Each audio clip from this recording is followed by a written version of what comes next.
Everybody will call the August 23rd regular meeting of the Jersey Shore School Board to order. Could we have a roll call, please, Mr. Anders? Mr. Berger. Here. Ms. Dobler. Here. Mrs. Green. Mr. Kinley. Sir. Mrs. Petrowski. Here. Mrs. Stemler. Here. Mrs. Thomas. Here. Mr. Allen. Here. Okay, all for the, thank you. All rise for the pledge of allegiance.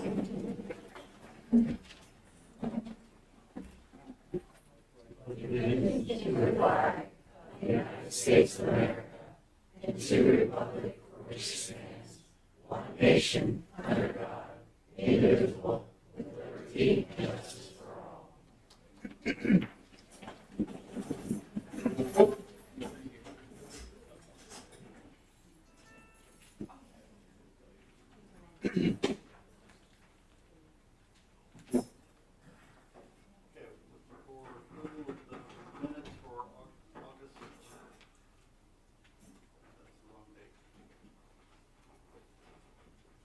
July 26th.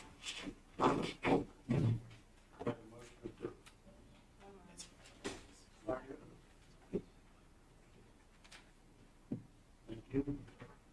Any discussion or corrections on the minutes? Hearing none, all in favor say aye. Opposed? Thank you.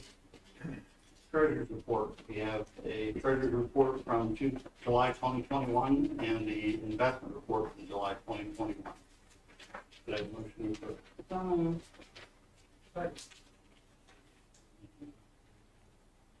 Any discussion or corrections for the treasurer's report? Hearing none, all in favor? So, good one before we continue to look at CDs. The latest, on a monthly basis, the latest bid came in the highest of 0.15%. And our checking account still remains at 1%. Thank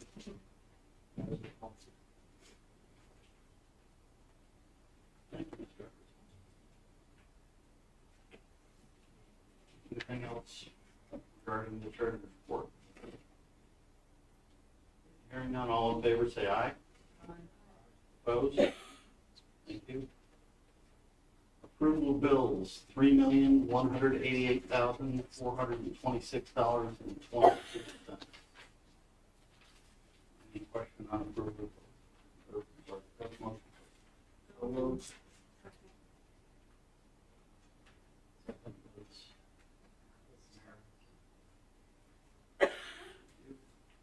Bills are slightly up.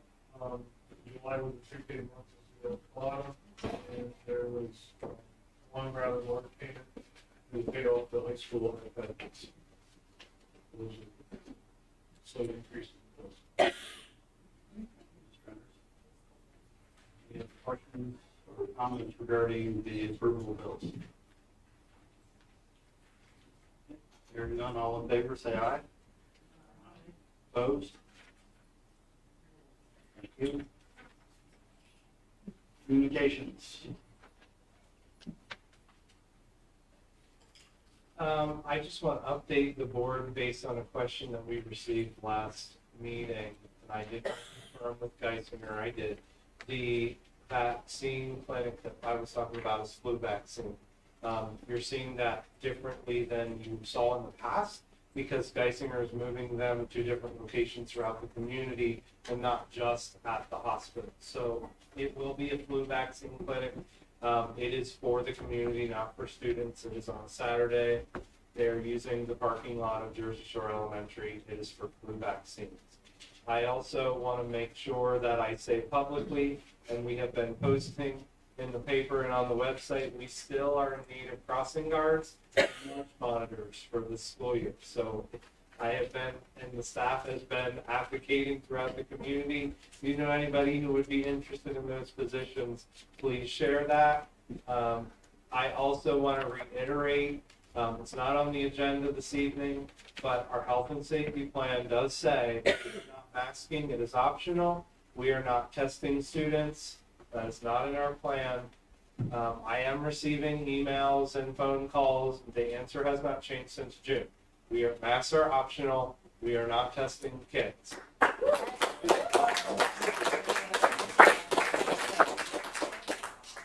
That's all. Do you want to quote? No. That's all for my communications this evening. Thank you. The board had an executive session tonight, personnel and legal, just prior to this meeting. Just want to announce that. And we will also be doing interviews for board replacement tonight. We received only one letter of interest that was submitted in a timely fashion, and that gentleman's name is Michael Allen, and he is not related to me. Intermediate unit report. I did pass out to everybody on the agenda, the report for gave us, if anybody has any questions on that. The one thing I did, they were very, very happy that they actually got some extra funding that did not come in until very late, because they weren't getting any IUs, any of the funding, and they do so many things across all the schools, because they service, I think it's like 21 schools in IU 17. And they did receive $946,205. Now, they said they have to set aside 10% for other initiatives. Do we have to do anything like that? We had a learning loss set aside. Yeah. And then the IUs are partnering again with the Pennsylvania Department of Health to support site-based COVID testing at participating schools, which shows the liaison between schools, the Pennsylvania Department of Health, and PDE regarding COVID-related efforts. And plus, they're the ones that should learn across our whole area. You know, they send out the report every week, I think they do.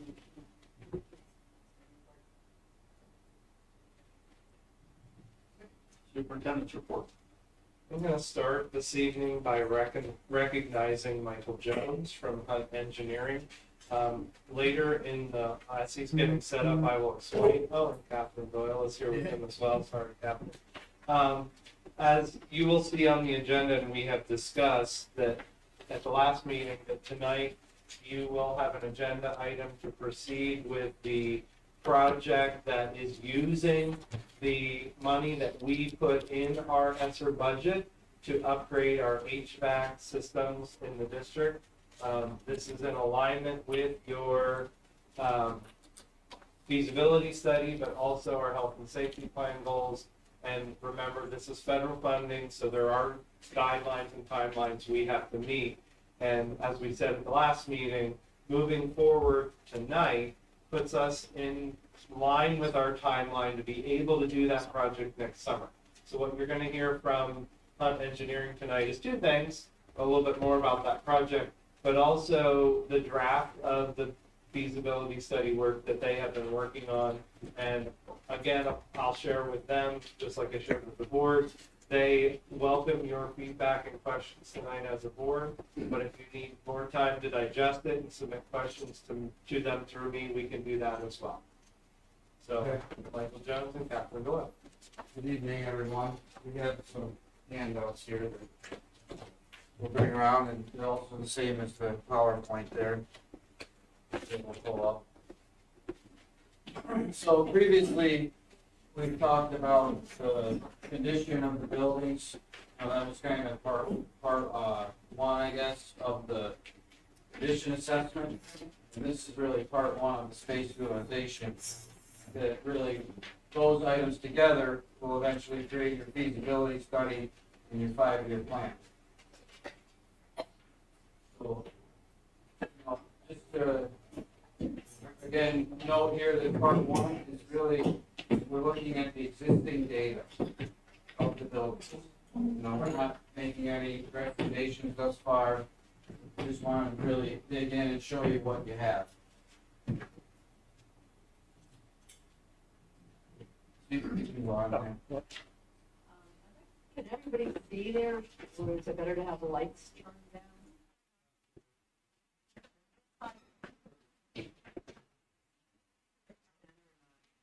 Yeah, that's good. So quick agenda here. kind of already hit this, but space utilization of the existing buildings. We did have, virtual meeting with the principals at each building to talk about how their buildings function, how they're utilized, and we have included a summary of that in the presentation. And then obviously, any discussion throughout, please chime in, ask questions, and we can do that at the end if you want to.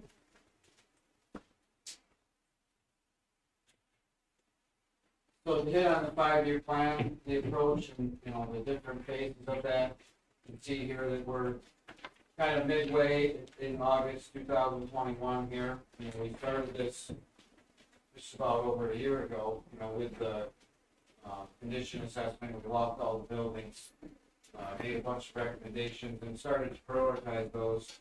And now this is the next step, you know, presenting you with a preliminary draft of this utilization and, you know, getting your feedback so we can move on to the next steps.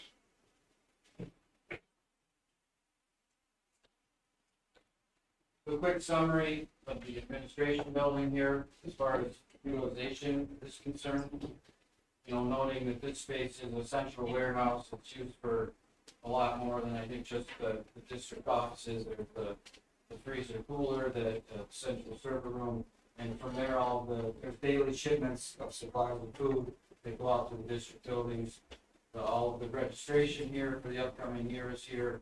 And as far as space is concerned, you know, we did note in our study here that it would need a secure entrance going forward. The first elementary school up is Davis. So a few quick things we heard from the staff there, the principal. The kitchen, there was a couple others in the district, but the kitchen really lacked adequate space. There are some improvements needed for the security, the entrance, the lack of storage throughout, lack of teacher collaboration areas, and pretty limited special ed space. And if you're not familiar with this building, it's got an open classroom layout, which, you know, is kind of an outdated layout. It contributes to noise, distraction throughout the learning day. So that was definitely noted here as far as utilization goes. And the multi-purpose room is used for many things, but I think that was a challenge coming from the principal and the staff there, how they use that. I mean, they said that they make it work, you know, so when we hear that, we usually say that that's an issue with utilization. There's so many things going on in there that it's hard to do that. Library workroom was not utilized, and they have converted one computer lab into a STEM space. Okay, then this sheet really starts to show you how much enrollment you have there at Davis, how many general rooms you have, and your average class sizes for each grade. And then we kind of, first initially, we compared that to a recommended capacity. So recommended capacity, it really are the parameters set up to be whatever you want it to be. Can you scroll down a little bit, please? There's a calculation where we use 900 square foot per classroom, 23 students. That gives you a square foot per student. So that's really what we're comparing to up above. Go back up there. So you have current enrollment 181 students, so we're saying the capacity there is 254. Just some initial data here for you guys to read through and ask any questions that you see fit. These are our initial tables that we use to kind of formulate this data. We take it, and then we'll use this as a tool to generate some of the analysis that we do. When you said current enrollment, what enrollment ended in June, and enrollment that you got up, down on August, or what?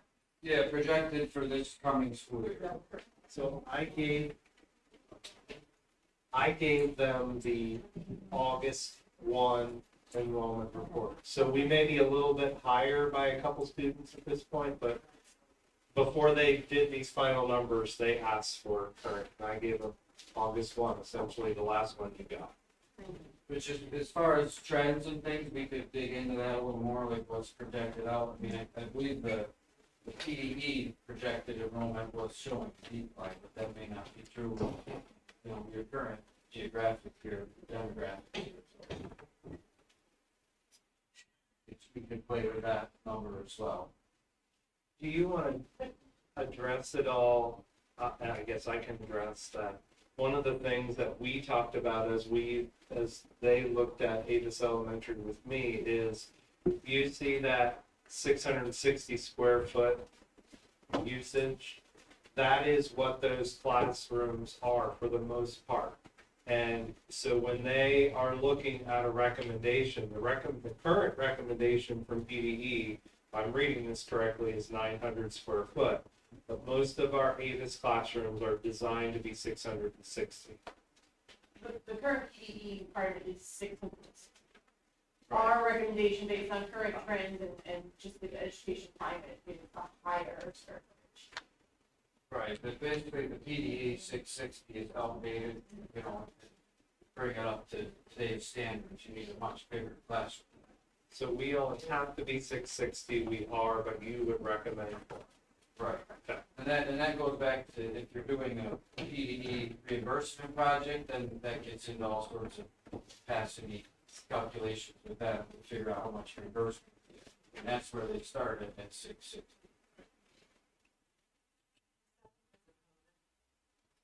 That 900 number, no. We haven't yet, no. We could do that.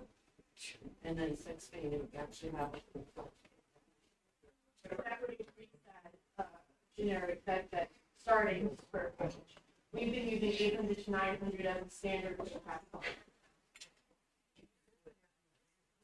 We could do it that way and run a few different scenarios as well, yeah.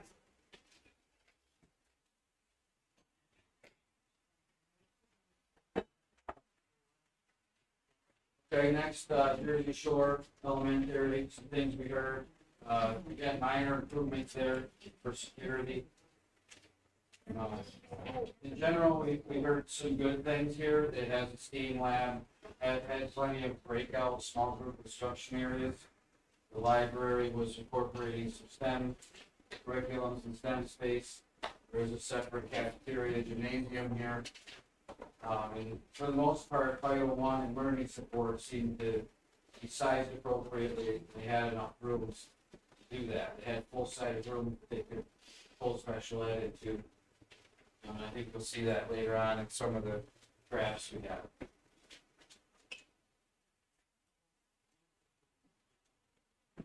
Then again here showing current enrollment, 583 with the recommended capacity. That 583 includes 12 learning support, and then your recommended capacity 578. So, you know, one of the first things we noticed was compared to Avis and Salavatesburg, they have larger class sizes here. The Jersey Shore Elementary. They have more space, but there's more kids there, and there's more kids per class. Right, we're averaging 23 students per class in Jersey Shore, whereas the other two elementaries are near 15 or 16 students per class. Question? Back up, Davis. I wish I had this a month ago. Probably we still study this a little bit, but I'm looking at first grade, 28 students, two classrooms. How many teachers do we have there? One? Two? One, unless the second one is a first. There's one right now. Right. There's 2 first grade classrooms. And one's not being utilized? Right. Okay, that's what we're doing. And we only have one, or one tonight. So there's an empty classroom, essentially, that was first grade.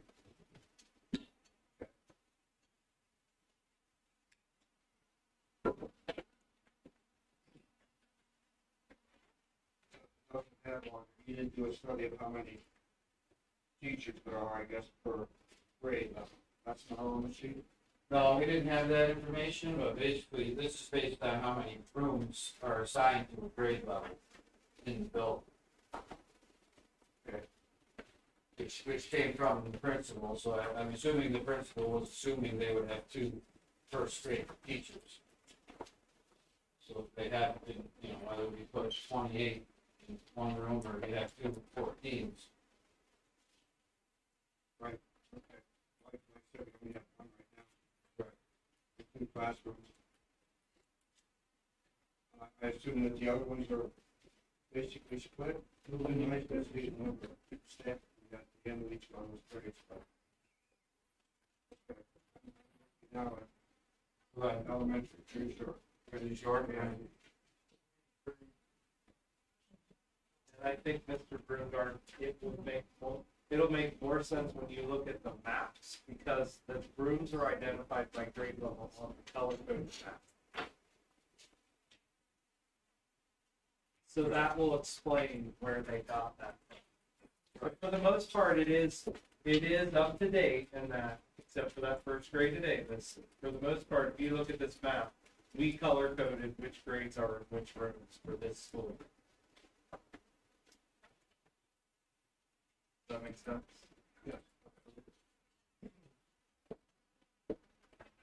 Okay, so, Holidaysburg, do we have any other questions on Jersey Shore? So again, some similar things here, lack of kitchen space, secure entrance again, storage, collaboration space, limited special ed. I believe they just have one full-size special ed room.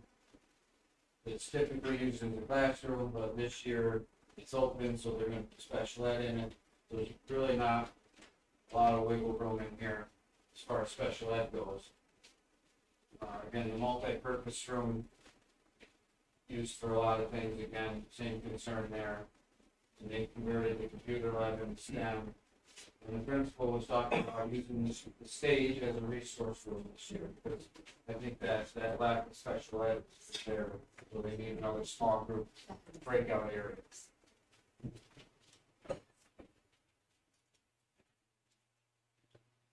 So looking at the numbers here, they're similar to Avis, I think, as far as enrollment and capacity. The smaller class sizes, I think, the biggest thing, you know, here.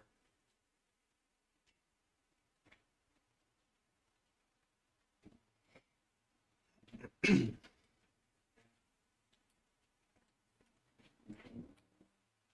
questions there? Can you reference that? I can't read that. I didn't know we were gonna do these capacity studies tonight. So we just gotta look at these stuff there. With the Salisbury and Davis students capacity. With the JSD has the capacity to hold these kids. Pardon me? Not the way it's set up now. Not based on the data that we have, right? Changed a lot in 5 years. And this is still only a preliminary look at this data. We're taking the information we got from the principals early last week, kind of compiling it so we can see it in table form and data form, and then we're going to talk through it and kind of get some more information from superintendent, principals, and further analyze it. Because I see the Avis and Salisbury both get more about more kids. Capacity wise, pretty sure. 64 and 82, I think, you know, mathematically. Okay.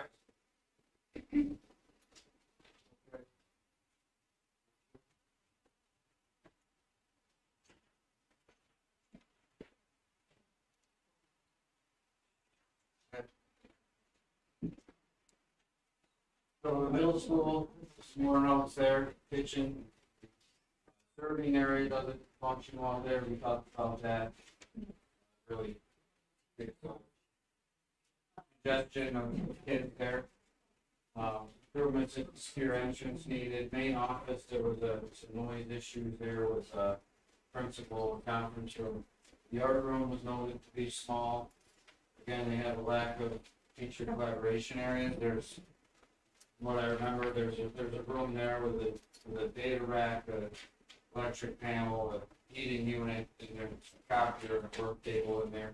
So those are the spaces we're talking about that, you know, they don't have those work areas, and they're just using whatever they have. Wrestling room was too small, we noted. Locker room areas, noted is underutilized. We see that a lot at this grade level, you know. The locker rooms really have those outdated gang shower rooms that could be converted into individual shower rooms. There's an office in there, it was for a referee that is abused, so things like that need to be reconfigured.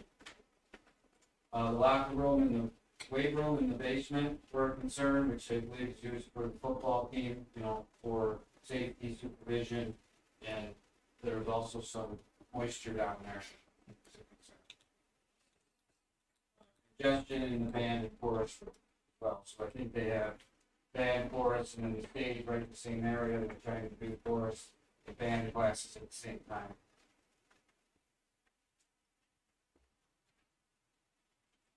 In Jersey Shore Middle School numbers, a quick preliminary look at that.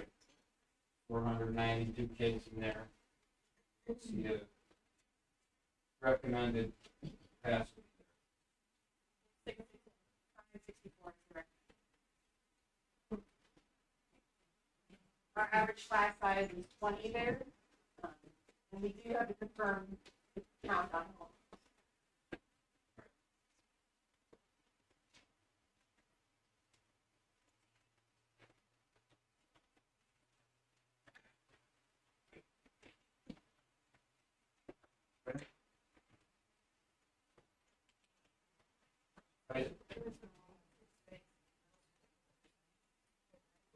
Not based on those parameters that we have set.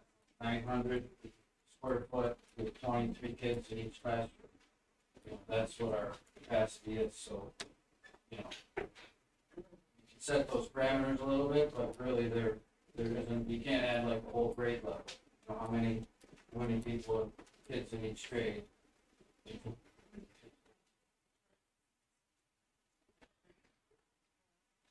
All right, the high school cafeteria, underside, what was that?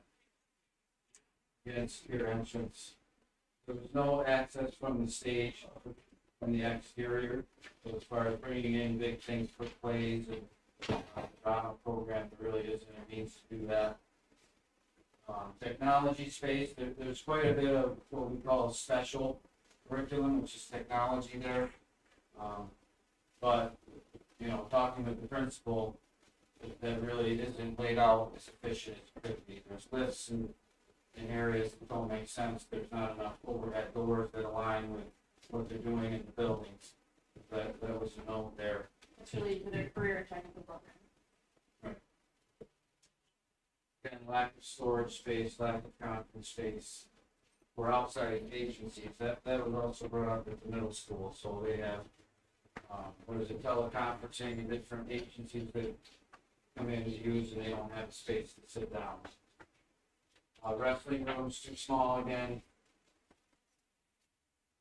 So in noting here, using space to make it work, we noted that at the high school, because you know, looking at the floor plan, you can see they're using an old science lab for a health room. So there's rooms that aren't designed for that, to teach that curriculum, and they're just using it to make it work. That's what we're noting there. You know, a lot of other classrooms, I think, are just being used for other activities. They have a room that's used for yearbook and more, you know, so they're just kind of freely flowing through that building using what they have. You know, what we saw. You'll see in the calculations here. A big concern for that circulation from the lower and upper floor to the front wing. So if you're on the ground floor or the upper floor, you know, it takes you a while to get all the way around the building to, I think, which is the cafeteria area, right, in the back, right? Okay. Yeah. That's not new, is it?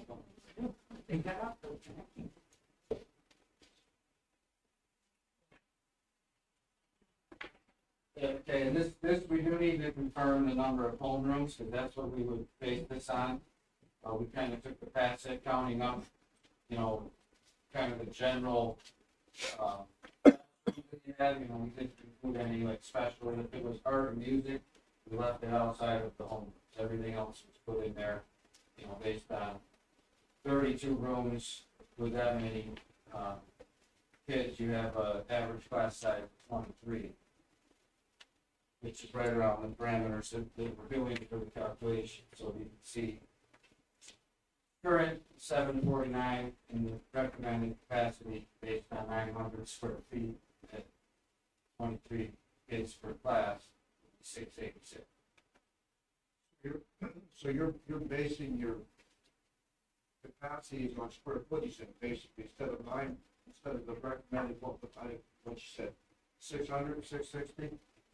We're basing it on 900. 900, but what was the one before you mentioned square footage? So if the square footage was less, the capacity would be more.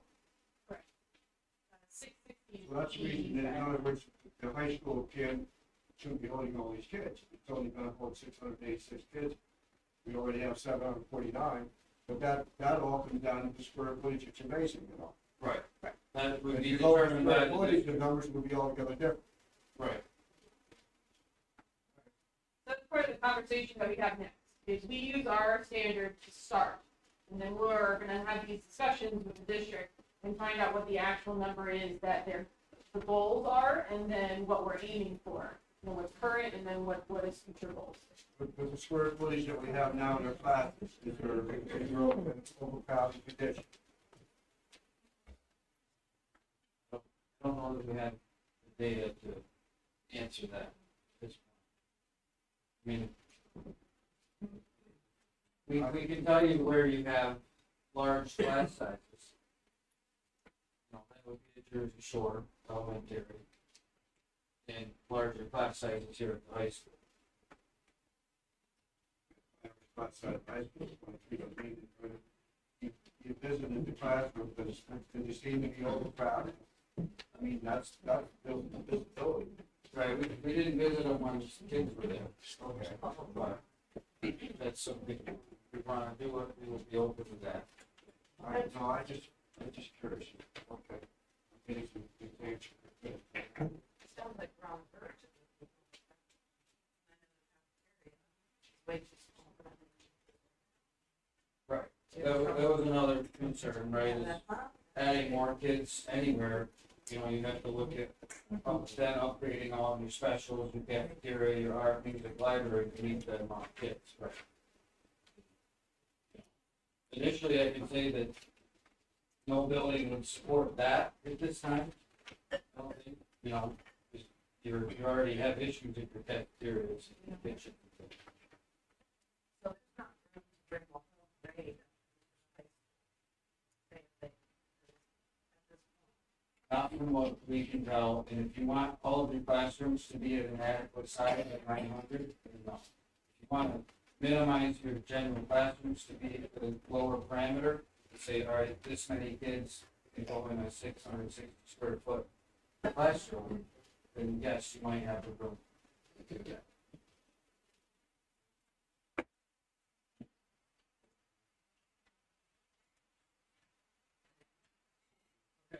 The next part of it is just a few charts to kind of compare all these numbers. A lot of times we look at these numbers and they're hard to read and lead to a lot of questions. So we all try to put these charts in their graphs to really try to just visually compare the buildings. These first two were actually from the previous one. I just wanted to show you this was from the BCS summary and where we kind of left off with the cost per square foot overall. From our condition assessment recommendation. So, I think noting here that the two largest are Solidaysburg and Avis as far as the cost per square foot for upgrading existing infrastructure. Okay. And I'll just point out, as we talked about before, that is also a function of the amount of repairs. It's not just square footage of the building, but it's also what all needs to be done. That's calculated into that per square footage cost. If that makes sense. This is just another chart, cost per student, that we did kind of leave it off from the assessment. pretty similar to the last slide as far as how the pies are organized. So this chart is now showing each building, left to right, even to high school, and how they break down as far as space. So we basically have what we call academic, so classroom, sports spaces, and special. That's your academic. And what's the next one? More of a general, so we have our admin and staff, any storage, utility, and then we include the corridors and stairs for that count. It relates to your overall square footage of your building. So we show up top the subtotal of the academic and then the subtotal of the non-academic, and we have a net area there.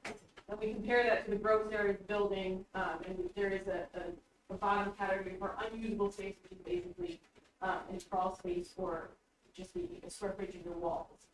But it just accounts for what gross area numbers you need to be looking at. It starts to compare them side by side, so we can look at the two or the three elementary schools together. We can see how they compare, and this data we pull forward and look at it in other ways as well.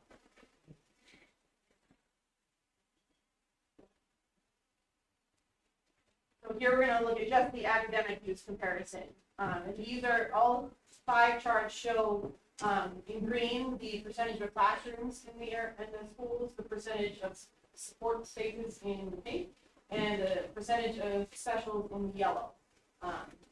So initially what we see is an inequality between the schools, but we also have to consider that we have a middle school and high school, which compare a little bit differently to an elementary school. The elementary schools themselves, there are some discrepancies in that Jersey Shore has a lot more support spaces than Avis and Salamis.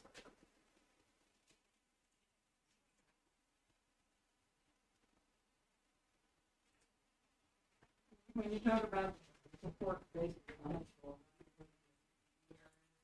the CTE is included in the special space section. Special, the yellow category. I meant that. Yes. There may be an opportunity to take that out and compare it more, apples to apples with the other schools, and we can talk through some of that. The chart above in this slide is also looking at those areas that you're seeing in the pie charts compared to the count of students.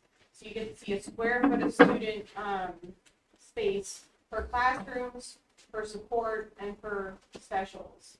The lowest classroom square footage per student is Jersey Shore High School at 40.7 versus the highest is a tie between the 2 elementary schools, Avis and Saladin, at 66 square feet per student. So it starts to see how the spaces compare to each other based on your student population.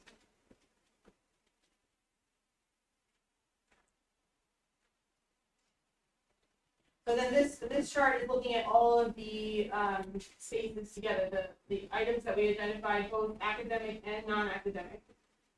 Again, the categories are classrooms in green, special support spaces in pink, specials in the orange, admin and staff are the lighter green, and then we have storage, utilities, and corridors, which is the gray, and unusable space, which is white. You see how they start to compare overall as percentages versus just square foot numbers, which are sometimes inflated because of just the size of the building. But this kind of brings it all back together and can show you how they compare across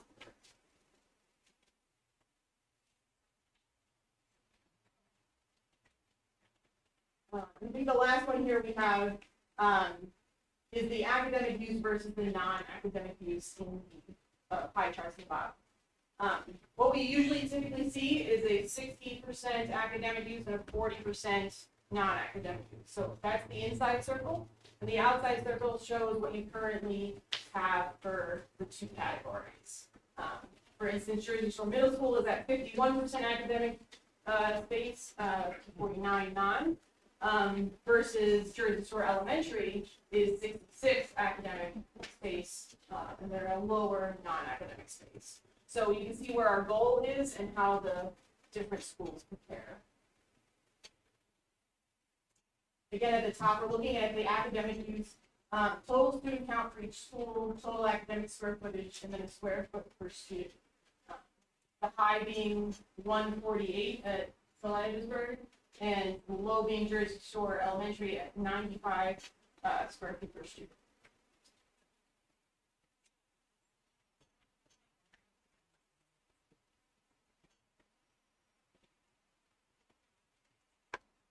So lastly, that just our next steps here, obviously, getting more feedback from the board, maybe. As Dr. Homer said, asking any questions along with us, or, we could certainly set up another committee meeting to work through some of these.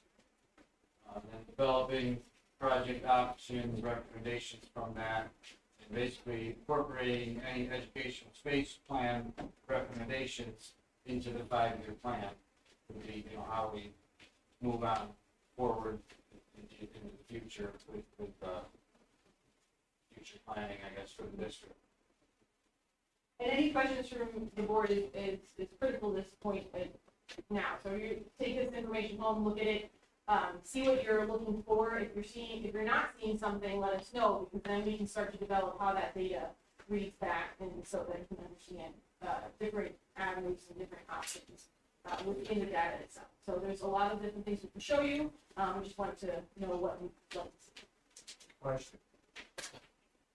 Did you look at the last feasibility study we had done? Yeah. All to look at this. We did a little bit, yes. To me, there's a big difference. I'm concerned a little bit about the capacities and stuff like that. Could you go back and use the same, I don't want to say square footage that they used maybe to determine their capacities, see how much difference there was in relation to what they're doing? Pardon? Yeah, We could look at that. we'll double check that. Is there a big difference in square footage? I mean, that has to be the mean where the numbers are way different. So we'll The have to capacities, double check the that. square footage they use in comparison to square footage that you use. Correct. Makes sense to me or not? I'm not sure if there is a difference. We looked at that study initially, but I did not have a chance to compare the actual square footages that we developed versus what they did. We like to look at these studies from a fresh set of eyes. We review the studies that have been done before to get an understanding of what's been suggested, what has been reviewed. But we also want to look at it from our perspective as coming into the district with fresh eyes and seeing what we see, and then kind of continuing those conversations. We will certainly compare it and make sure there's not an inaccuracy with our square footage.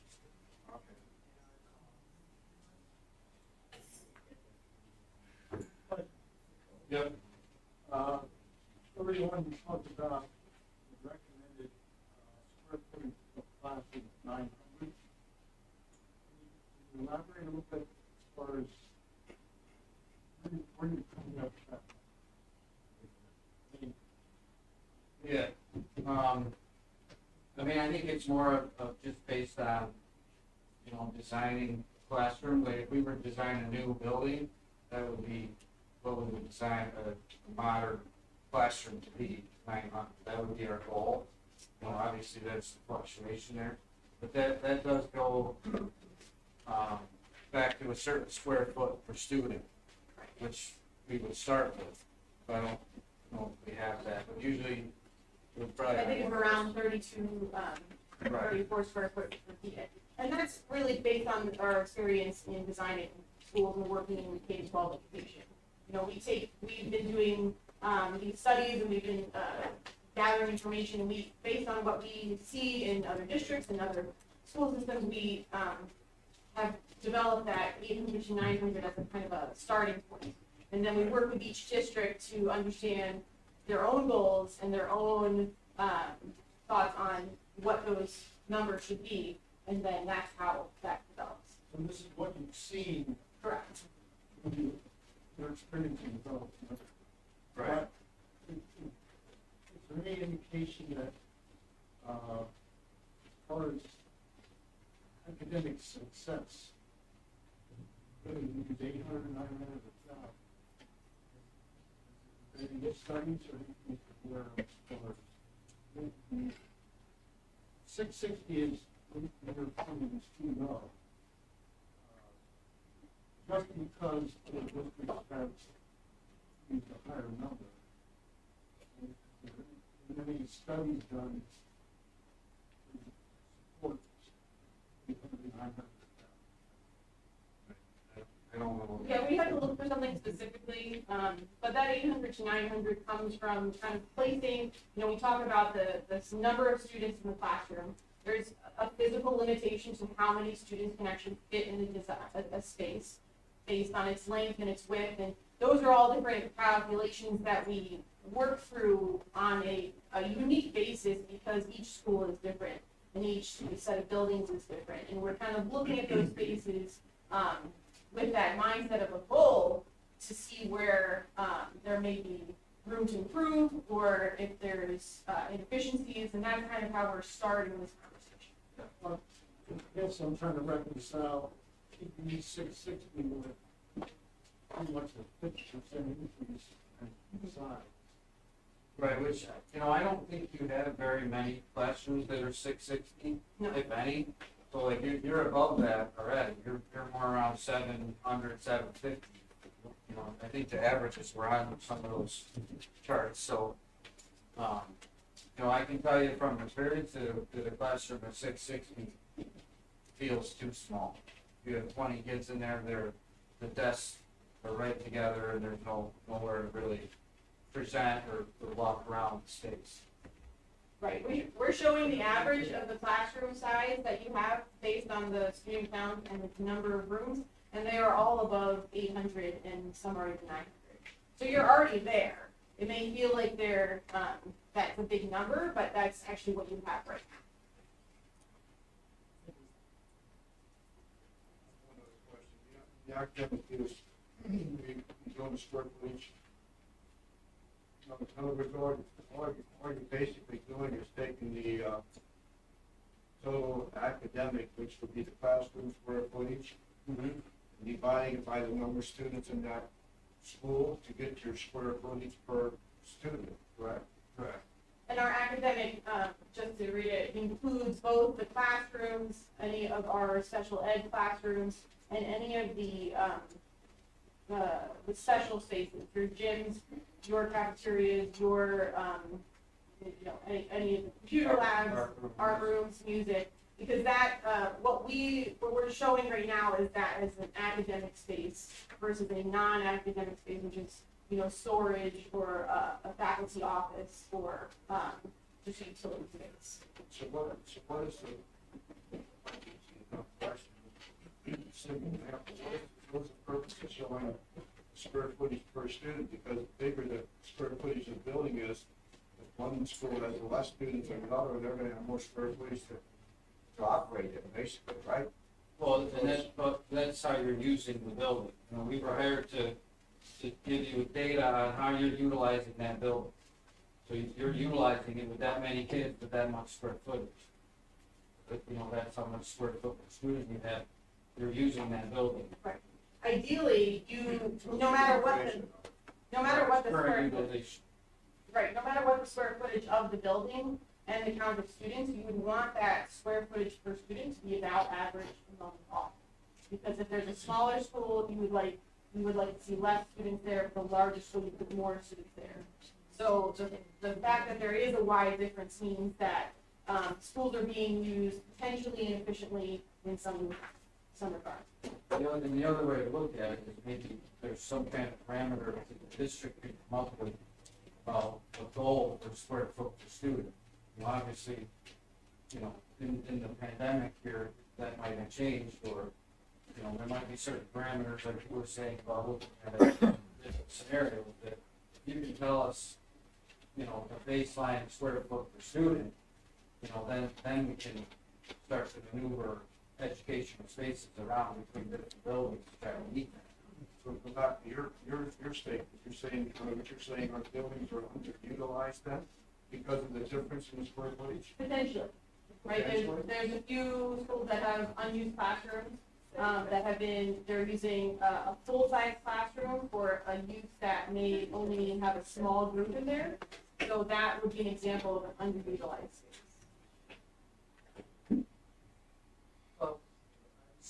Reminds you, we're giving a presentation up here, we kind of keep the chatter down so everybody can hear what's going on, and also be courteous to the presenters, we're trying to pass along a lot of information before the piece. Thank you. So essentially, we're already at 900 square feet, say, in a lot of our classrooms. The only way that we could reduce that would be to move virtually every wall and pillar. Not necessarily. There's a lot of steps in between a decision like that and where we are right now. For instance, the solution to a classroom that's being underutilized is potentially just dividing one classroom in half. And then you have two smaller spaces that could be used for a smaller group activity. For instance, if you have a learning support that really only needs 2 to 3 students, they don't need 800 square feet for that activity, but in some cases, they're already using that right now, because that's the only configuration that's available. So there's different avenues to look at it based on what the uses of the building and what needs are there. So there's a couple questions that we still have to have answered. So in that scenario, though, you would be taking a 900 square foot room. Yep. And creating 2 450 square foot rooms. Correct. How many rooms would a building need at 450 square feet? Well, we have to look at it in a balance of, we have our classrooms that are teaching a larger class size, and we have smaller support rooms that need specialized space to work with a smaller group. So we're looking at all these numbers, and we have all this data, so that way we can have these conversations and put together a specific plan for that building. So it's not a one-size-fits-all answer. So those smaller rooms, whether 600, 450, 250, whatever it might be, would be a discussion to have with the principals. Correct. For those buildings. Right. That 450 square foot classroom is not serving 20 kids. That's serving maybe 10 or 8 or whatever that number may be. And there could be different requirements based on the needs of those classrooms. So we're taking all of that and making it uncomplicated. So you haven't gotten there yet. Right, we haven't. I think overall, just to recap, I know some of the challenges here that I'm hearing is, you're looking at buildings, if you look, maybe we have schedule some sort of work session where we can go through the plans in more detail. I think that'll tell you a lot more. Because, if you look at a floor plan of Avis, where it's consolidated, where, they're pretty much all general classrooms. There's 2 grade levels, and they have just enough classrooms with like one other classroom to use a special ed. So, we're saying that there's more square foot per student, but that's because there's not as many kids. Right, so yeah, can you add kids to Avis? Sure, you could to get your classes up to 20 or 23, wherever you want to be. But you don't have any room to grow or add another grade level or anything like that. So, and if you look at Jersey Shore, they're more spread out, a bigger building, and they do have a lot of special support spaces throughout, which you can see on the map. But then you go back and look at the enrollments. I mean, there's less than 200 in each Avis Consolidated, and there's 600 kids in Jersey Shore elementary. There's more kids there, which is driving that higher square foot per student.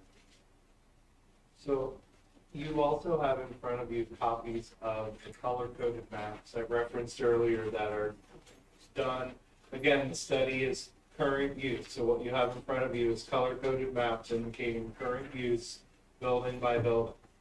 So my recommendation for next steps is, and I'm going to preface, the reason I'm pointing these maps out is on purpose. This is not something that we can discuss in public because these maps cannot be public information for security purposes. So I'm suggesting that we review these maps as a team in executive session. We can schedule an executive session. We can invite Hunt Engineering to the executive session and go over these maps room by room. But that's something that we would have to do in executive session for security purposes. I think that would be a logical next step so that you all can see exactly what you have in your footprint. We would just have to schedule that with engineering. Is that something that the board would like me to see, would like me to do? And I think that would be a good time for them to get, for you to have time to review all of this and to just give them your feedback at that point. Yeah, go ahead. The building construction cost per square foot. That is based on all your recommendations that you made of improvements that you made for these buildings. Based on the assessment of the existing infrastructure. So, Doesn't include any space utilization or educational space. all the recommendations that we received previously. Correct. Yep.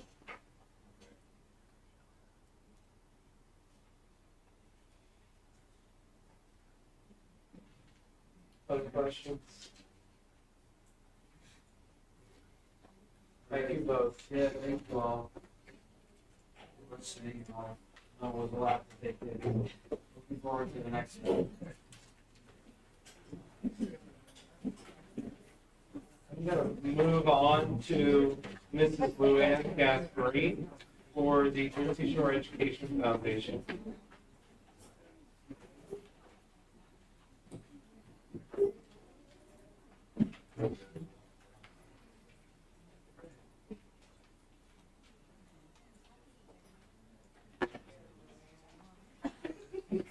On a lighter note, on a good note, this isn't gonna cost you anything. So, PowerPoint, please. Of course, we have our Education Foundation.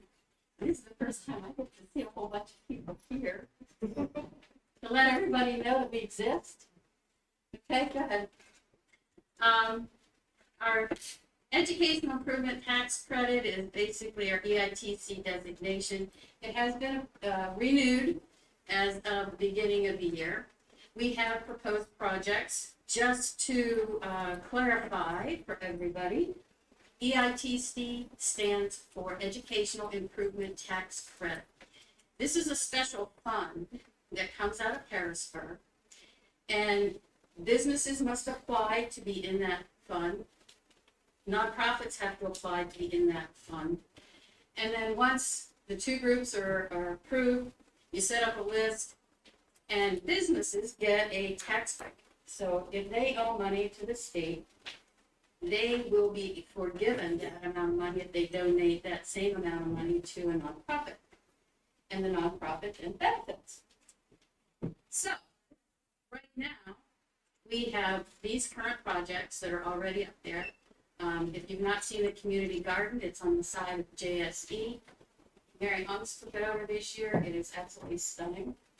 She's done a great job with it, and it's very fruitful. Middle school does a field trip down to Christopher Columbus Museum in State College every year. We pay for that. We have an excavator simulator and other equipment upstairs at the high school. I'm not going to read these to you. You can read them yourselves. However, this is what we already have. Over the summer, we actually put in for more. Gentlemen, if you would. We actually got approved additional projects such as internships, middle school STEM classroom, industrial certifications, which means that if a child passes the test for Network++, we can now pay for it through the foundation. To date, the students, I believe, pay for that. And some of those certifications can be pretty pricey. And we certainly don't want kids not taking them because they can't afford them. Outdoor classrooms, VR and AR for anatomy and physiology and building maintenance. That means that with these special like gaming headsets, they can go into a confined space and look for any leaks that might occur, and of course you're not putting the kid in any danger. We have a CAD lab that we put in last year. We can also use money for that. and the Explore Futures program at the middle school, which basically means that we have a STEM lab coming in at the high school, or at the middle schools. So, these are our new things that we have. Now, this one is, we were approached at the beginning of summer for putting in an adaptive swing at the JSE. When we got the final cost, everybody went gold at $11,000. I must say, to the generosity of our community groups and individuals, we have come up with the $11,000 plus to install this adaptive swing at JSC. Not only did we get that, we have enough for a second portable unit to be installed at Davis. So it went far above anything that we had ever expected. This will be no cost to the district, as long as you approve it. And I told you the last time I was here that be aware, so everybody know about it, right? So we were asking you please to approve it and accept it so that we can get this construction started quickly so the kids can use it this fall. It is on the agenda under miscellaneous D and E for the season. Okay. So that was our one project over the summer. We are also looking for fundraisers for the foundation. We came up with an idea about a community education program. We are asking basically for the use of the buildings as long as the maintenance people are there. We're not asking for any special days, times, or whatever. We have liability insurance that we will be able to provide. We also will supply the instructors at no cost to you. Most of them are going to be volunteers. I, for one, a former swim coach, will be happy to teach beginning swimming and a competitive swim clinic. But our other ones are, all of our other instructors at this point in time are volunteers. There will be a cost for the different community ed classes, depending on what class we have. So your next question would be, well, what kind of classes you're gonna have? Right now we have surveys out. We kind of brainstormed a bunch of different things that we like to see. For instance, my mom doesn't know how to use her smartphone. So, you know, we thought about maybe doing something like that with computer apps or whatever. Currently, our choices so far with the survey that's out there on SurveyMonkey, sign language happens to be a big one. Learn to swim, Spanish, flower arranging, and knitting. So we're going to start small. If we get these put in place this year, it'll be good. I know I also contacted Jonathan Palumbo, who is our current high school swim coach, and he was more than happy to accompany me poolside, you know, for competitive swim clinics and swimming lessons. So we're going to be asking you to use, I have not put in a facility use document yet, but we would be asking you to use the buildings between 6 and 9 in the evening. Maintenance is for custodial workers still there. We would like to be out of there before 9 so that they have time to clean up whatever we don't clean up, you know, after that. Questions on that? I'm sorry? We were looking, it depends on the class. Like sign language, we were thinking once a week for 6 weeks.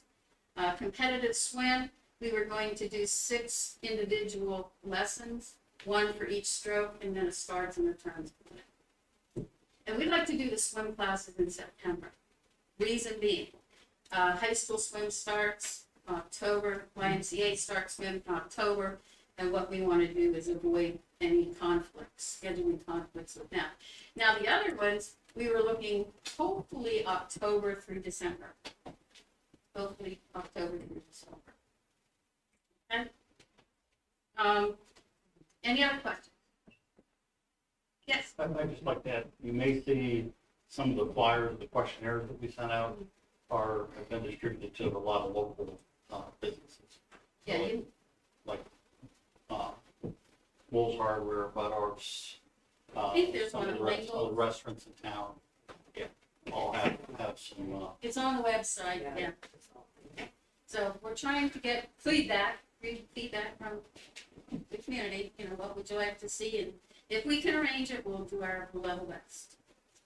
I Any also- other questions? I would like to point out Mrs. Barrett Probst, our elementary assistant principal, who brought the need for the adaptive swing to the foundation and really started this conversation, so thank you. Thank you, Julianne. She is the right person to go to be able to see the idea.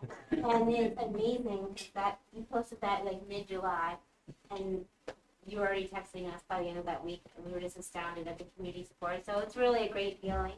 And you know, the student that inspired that, you know, is leading our district, but we want to have our facilities. It killed me to see him come out there and not have anything to go on. There wasn't anything that he could do. And so thank you. And thank you to our community. It's really amazing.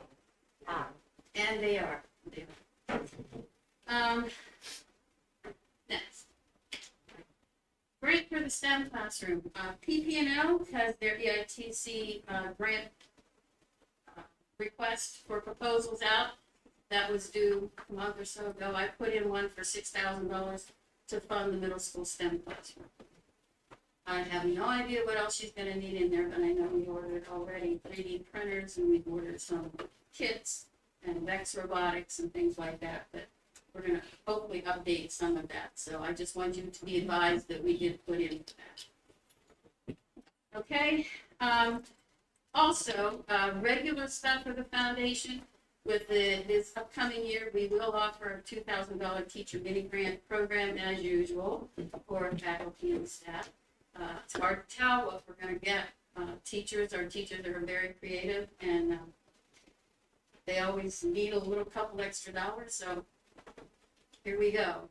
We'll see what happens this year. We also, out of the blue, I was contacted last March or so about, from High LLC company. And it was about requesting funds. Yeah, they had EITC funds they wanted to expend. The gentleman asked about what kind of programs we had. I sent him the list that you saw earlier. And they are particularly interested in the Child in the Classroom program that we have in Trish Schweitzer's biology, ecology, yes, spit it out.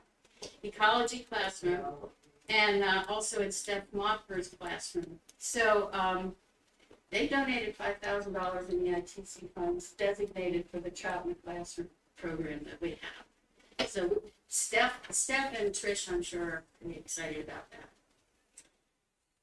Anything else? Questions? Okay, next. We're going to try something new.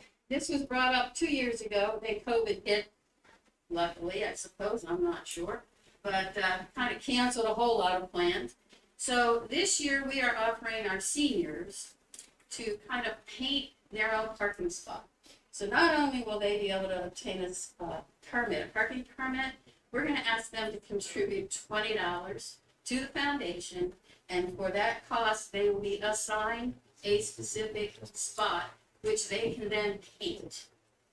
Those are some examples of how this was done in different schools and districts across the United States. The one that says, if you're reading this, I'm late, I found particularly amusing. So, of course, there are rules and guidelines. We're not just going to let them paint anything. We want them, the students. There will be parking lines that are already painted on the lot.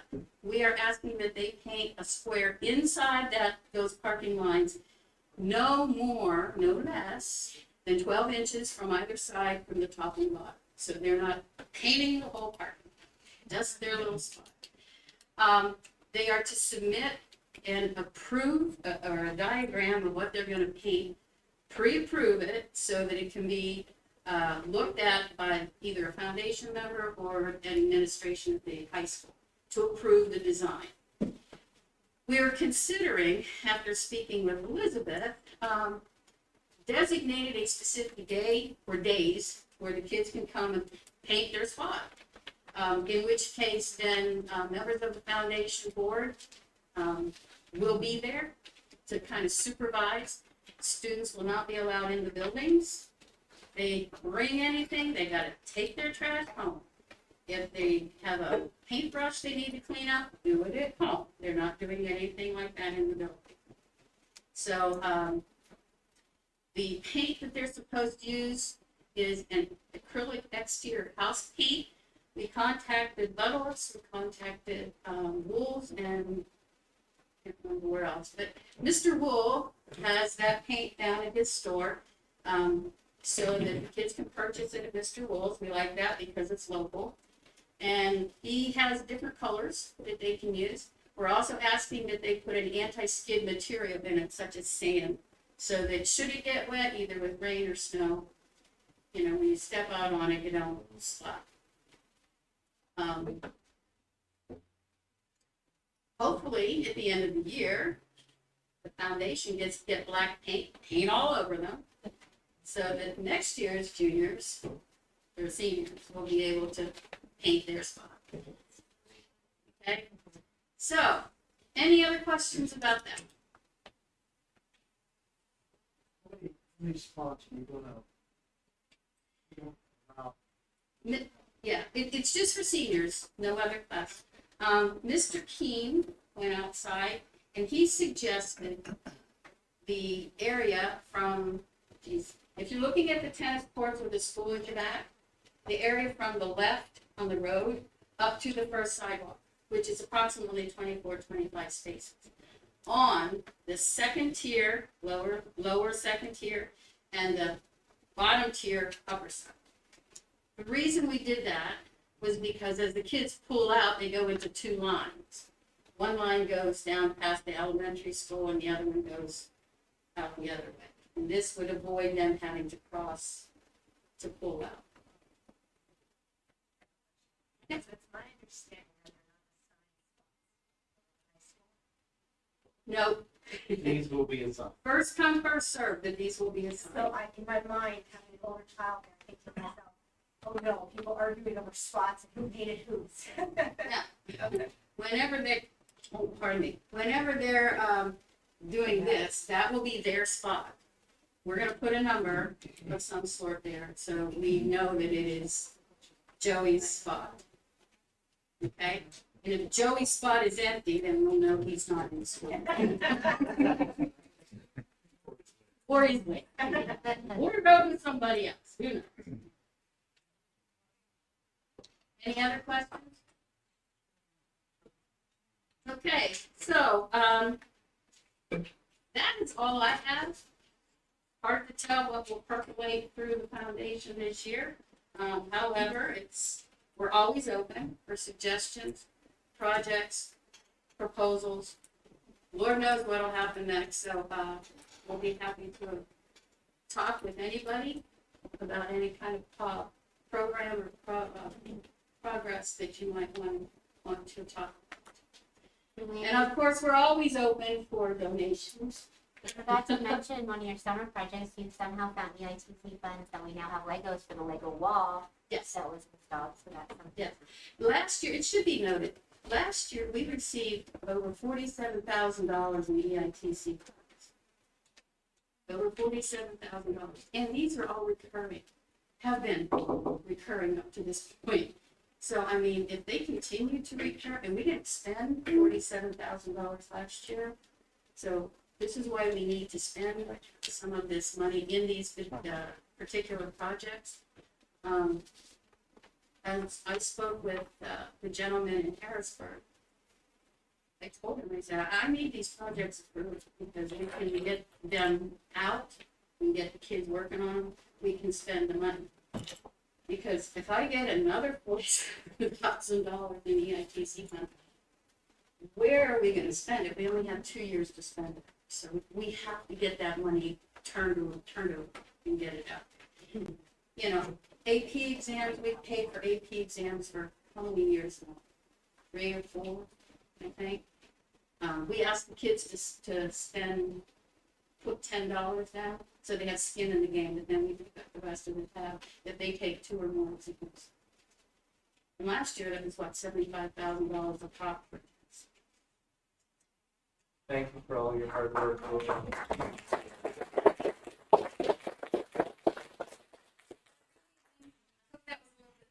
No offense, guys, but And also on my report, Mark Wall to discuss the plans for the budgeted maintenance truck replacement.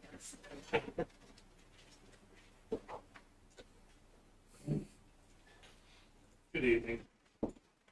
Back in March, when I presented the building and grounds budget to you, one of the items that I presented to you was the purchase of a new maintenance vehicle to replace a 1997 International truck that is getting to its life expectancy that needs of the district. Which would be, the needs of the district would be snow removal, applying anti-skid to district roadways in the winter months, and hauling other material and equipment when needed. I projected the cost to be $90,000 in March when I presented it. I now have a quote from the vendor. That's $88,499 with the CoStar's discount. We're also awaiting the trade-in value of the current truck that we're looking to take off the fleet. There was already, they notified me on August 13th that there would be a cutoff to order these trucks. They called me back and said there would be an extension for government fleet on it. So I just want to be upfront with you, just let you know that I'm just presenting this. We could push it to the next board meeting and vote on it, but it's not a guarantee that it'll still be available.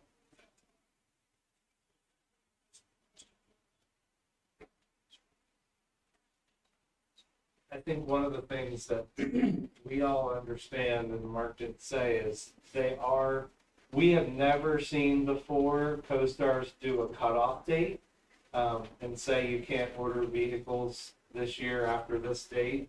And they really are having supply issues, which is why you're hearing that from Mark. Typically, if you budget something like this, I mean, last year we bought a vehicle much later in the year that was budgeted. But we're finding out from CoStars that we really can't wait if we want something that we budgeted money for this year. And part of that is that even if we do approve it at the next meeting, they're so far behind that it will be months before you see that vehicle replaced. And you heard him say this is a vehicle that we use for snow removal, for anti-skid. It is the largest truck in his maintenance truck fleet. So it is something that we do rely on for larger tasks. We did have issues with it last year during snow removal where the transmission was out for a couple days, and him and I were a little stressed to make sure we got that repaired before the next snowstorm. So we did budget for that on purpose. It is in Mark's budget, but because of your procurement policy, you do have to approve that expense individually because of the amount. That be tonight or? No, it is not on the agenda tonight. Our plan was to discuss it tonight, talk about it, and put it on the September 13th agenda. Is there any indication that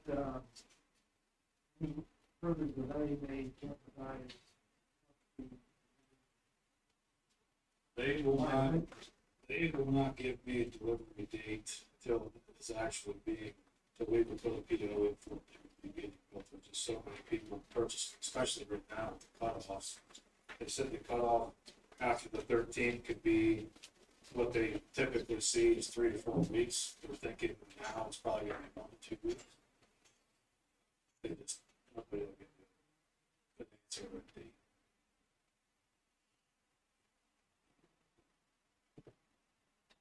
Other questions? What other trucks did we already purchase this year? Is there two? I mean, I know the one was replacing the one that burned. We're still waiting on that truck. That truck should be here in the fall. Wasn't there one that we also purchased before that? No, there's only two. There was that one and this one. There was one we purchased 2 years ago. Oh, so there wasn't one other than the one that burned? No. I thought we had already.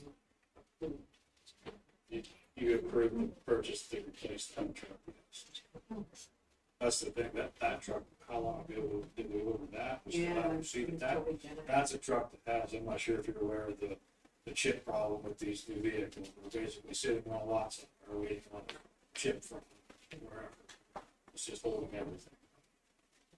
And so the cutoff's the 13th of September. The cutoff for anybody besides a government fleet customer was August 13th. That's already happened. So they extended it for school entities, things of that nature. But they don't have an actual date of when that's going to be terminated as well. So if we, essentially, if I go back to them after the next board meeting and with a PO, if it was approved, and they still, this didn't go through, we would get pushed off to 2023.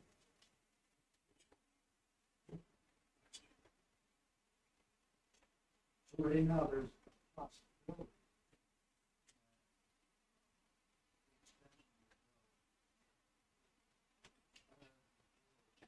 There is a possibility, yes.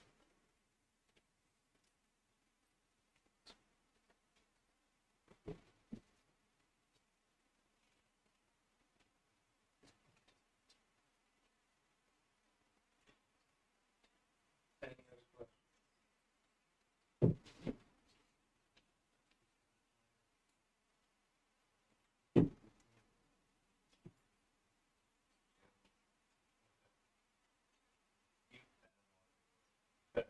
Yes, you can. If you would like. So we could put that on tonight's agenda, if we have a motion to amend the agenda. Consider that this evening, or we can wait until the next.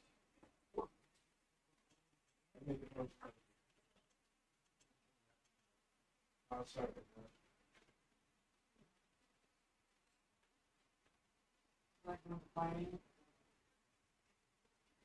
The last time it was under miscellaneous.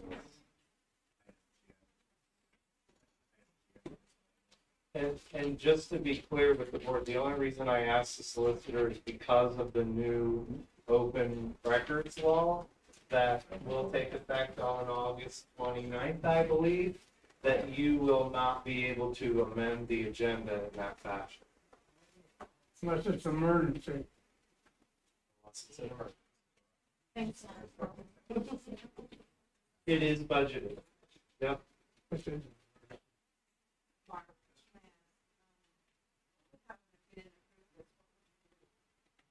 Well, I don't like to leave our trucks to go until they don't go anymore. We're kind of looking towards next year.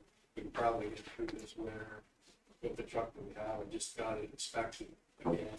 So, but I'd also leave it in fairly decent shape, so it's not disabled. I think to answer your question, you heard me say it was down for transmission repairs last winter. And Mark was contacting local contractors saying, if we get snow while this truck is down, can I get a service contract for you to come in and help me with snow removal? So we wouldn't have been able to use our own staff with our own vehicles to do that, but we were reaching out, Mark was reaching out with to those people saying, we might need help. That was what we would do. That's what I don't.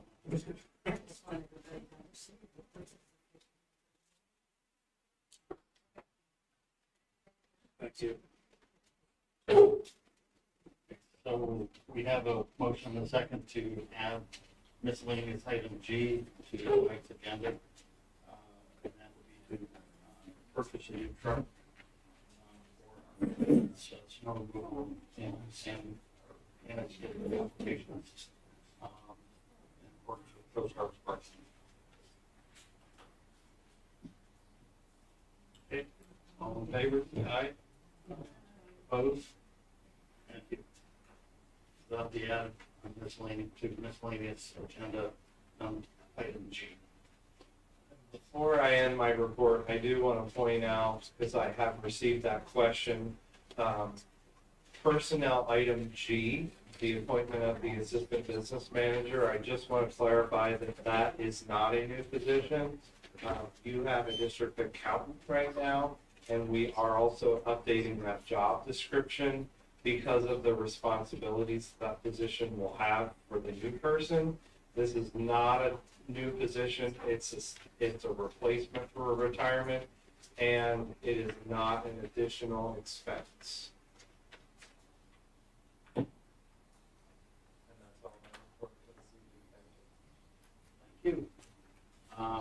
As we mentioned earlier, the person who applied for replacing Mr. Becker is Michael Allen. And we'll be interviewing him, but we're going to have courtesy of the floor first to allow for any comments regarding agenda items. Yes. Thank you, Jeff Strong of Woodward Township. First of all, I want to thank all the board members for your service to your community. I don't know how many old timers there are here that remember the Woodward Township secession movement. Yeah. I doubled down pretty hard on your district because I believe in you guys, and I believe that this district best fit the culture of Woodward Township, and I still believe that today. And I want to just say to a lot of the people in the audience here that my wife's been in the educational system for 28 years, started in reading support, and is now a counselor. So I hear what everybody's struggling with right now. Boards, everything that's going on, and I just want to let people in the audience know that if you think you have it bad up here, come on down to Williamsport, where last year's budget far surpassed the last purchase price of the Empire State Building, $100 million.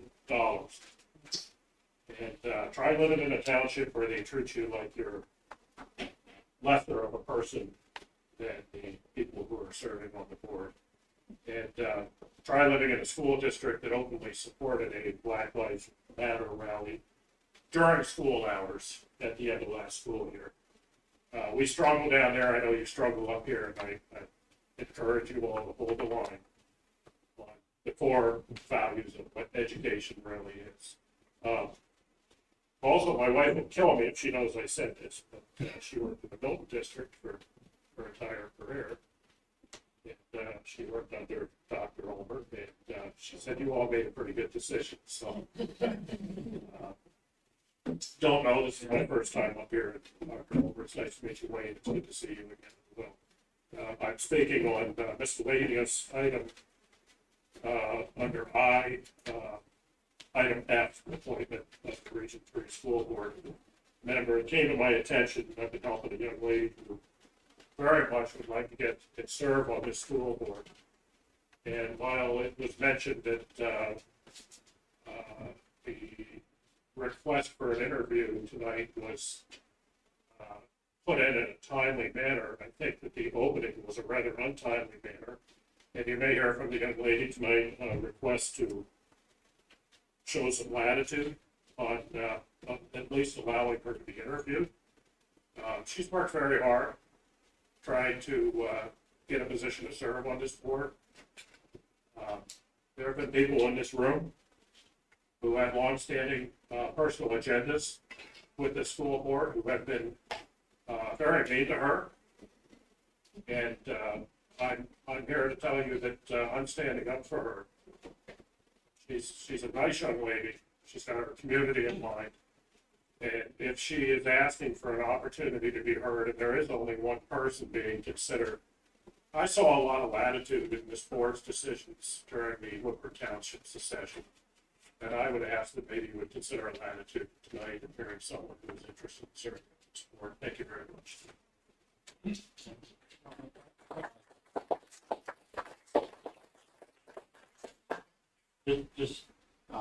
We have a sign-in sheet for people that signed it out front, so normally we go by the sign-in sheet. Oh, I apologize. No, that's fine. Okay, sorry. A lot of people, first time they're here, they don't know kind of how things operate, so that's fine. Mr. Francis is the first person to sign in. He's going to speak on the item F, miscellaneous.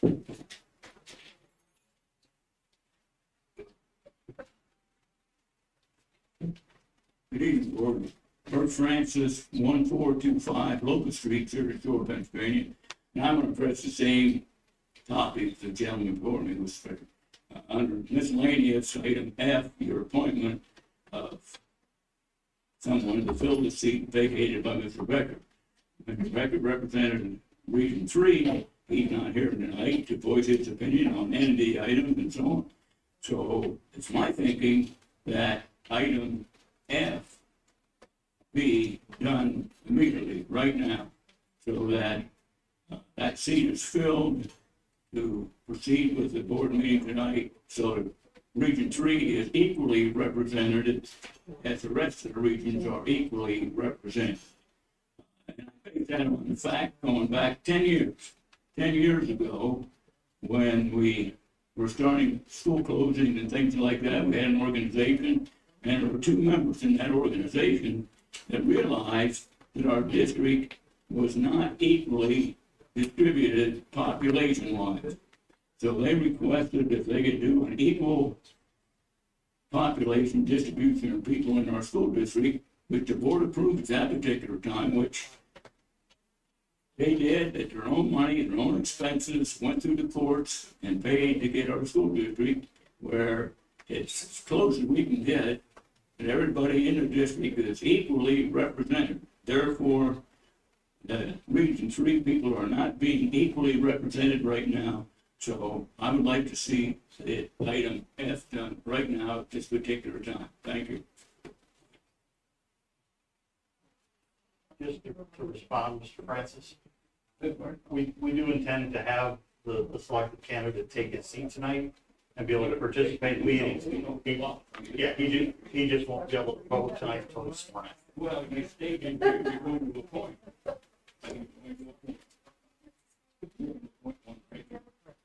We're gonna have to go through our process.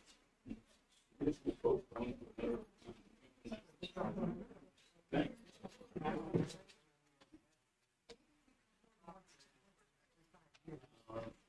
Next, Fred Dudek. Shelley Helm.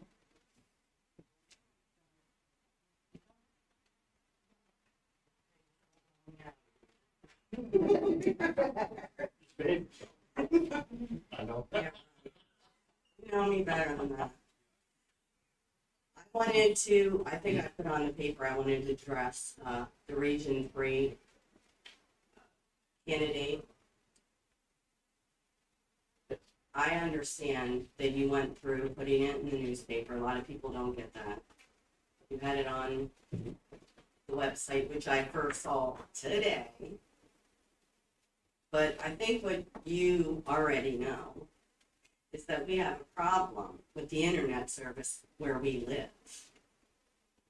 So I think for you, all 8 of you, to not allow someone else who actually ran to come up here and interview with Mike Allen is just ridiculous. Yeah, I better stop right now. I'll say the rest together. Just think about it. Every one of you. People.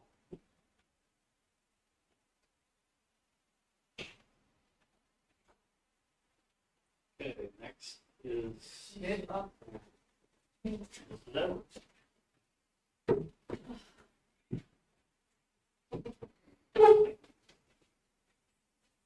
Just state your name and your address for township.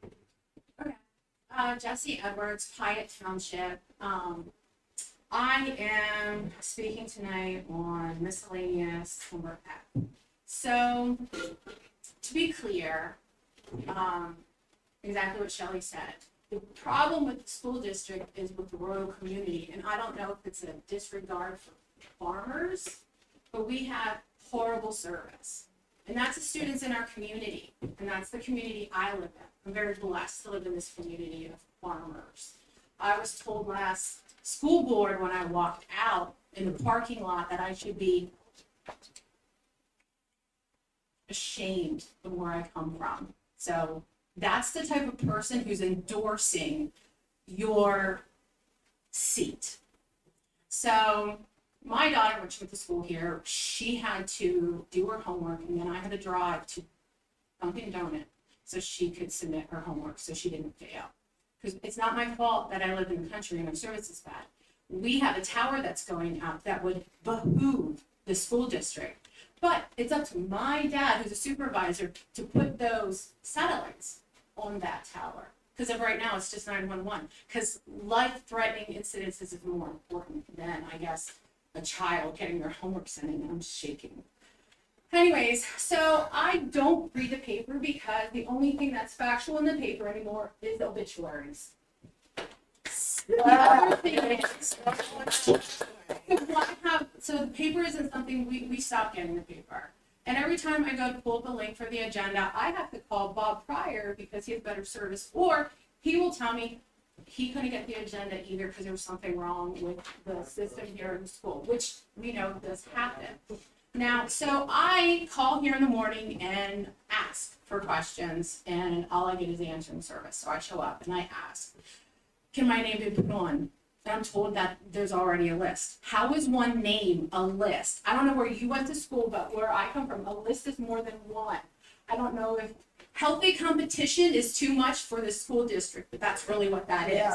And when the person who got the chair, and I didn't say nepotism, and I'm not saying nepotism, but it's a conflict of interest, apologize, when your wife works for a school district. Now,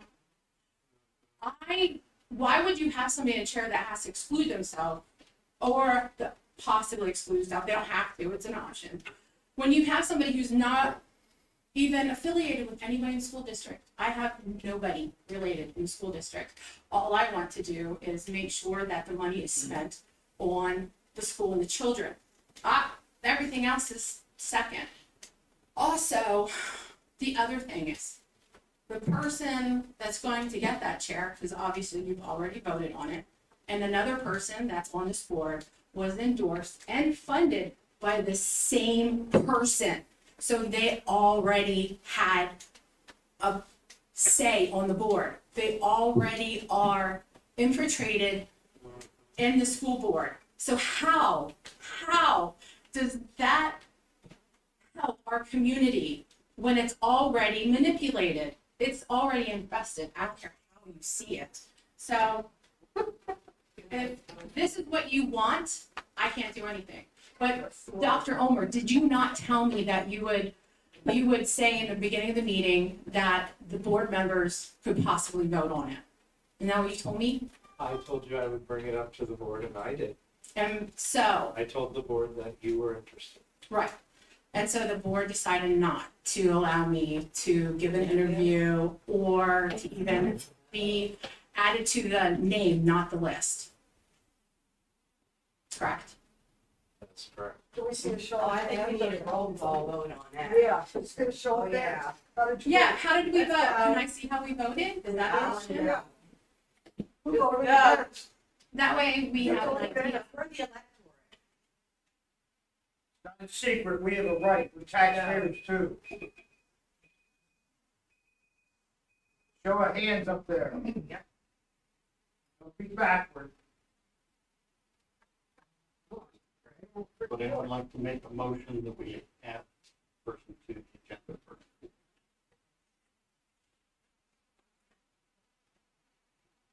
I'll make that motion.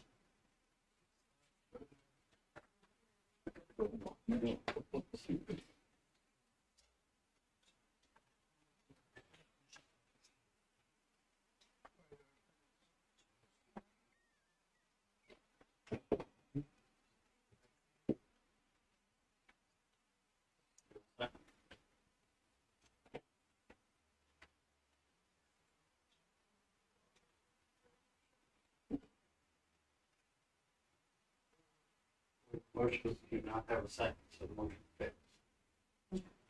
And I'm not gonna get to know who, so obviously nobody wanted me, is what you're saying. Okay, Michelle. Thank you, Michelle. Actually, that's not true. Yeah, it's not that nobody wanted to. We would love to have heard from many people, but we're abiding by. Right, a very complicated resource because nobody answers the phone, goes straight to voicemail, goes straight to voicemail. And it's a limited amount of time. I come to the meetings. Have you been to the meeting, Mike? Is this the first one? This is third for me. Since they opened? Okay, so the other thing is, when you come to the meetings, I came to the, You're 3 minutes ago. okay, well, when I come to the meetings, I was aware the seat was empty, I was aware that they were going to fill the seat, and I had 30 days. Not, what was that, 15? I had 15 days that it was in the paper, and I believe I asked somebody what I was supposed to do, not any favors. The board only has 30 days to actually fill the seat. Right. And then after that, it's filled by the courts. Right. Polls.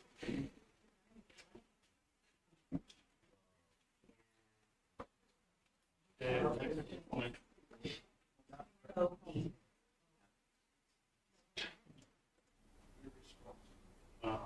The next person I have on the courtesy floor list is Rhonda McDonough.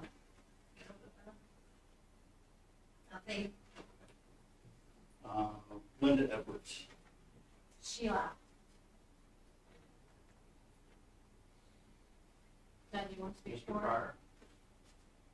I don't think I met her. I think I think it's a real joke. Good evening, board. My question is on personnel items. When I was on the board, I believe we removed the golf program as a sport and just would let them participate in golf and everything, but we had no coach for those kids. And I think we only had a few at the most. I was wondering how many students are doing golf in this program that you now have. My understanding is we have 8 Hey, sign up. 9 as of is that worth $2,800 a year for a coach? The maximum you can have on a team, I believe, is 6. So that gives us 6 members and 2 alternates. Correct me if I'm wrong. You mean minimum? Maximum you can keep. Oh. I believe that's what the AD explained last week. So it's eight. Okay, another question concerning personnel. I've mentioned this before to yourself and others. These stipends for the educators are getting out of control. We're looking at over, what, $54,000 a year just for these stipends? When I worked for a consulting firm, mentoring a new employee was part of my job description.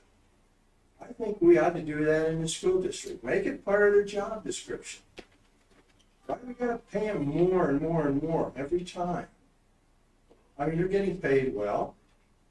It's ridiculous, 50-some thousand dollars. That's stipends. Get rid of it, make it part of the job description. That's what I did when I worked for Large Design Group.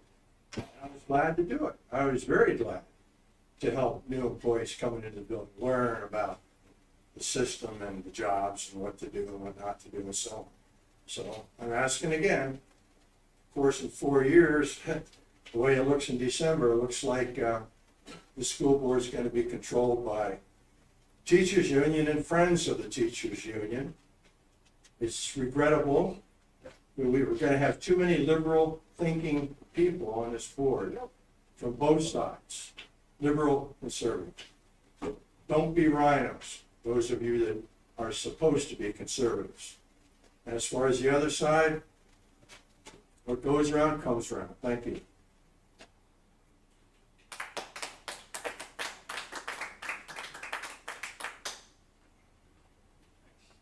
Anne Marie Frum.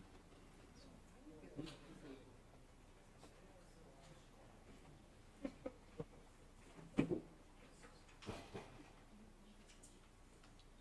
a little nervous, first time up here. Just, if you would, just for the record, state your name, take a breath. I have all of it here.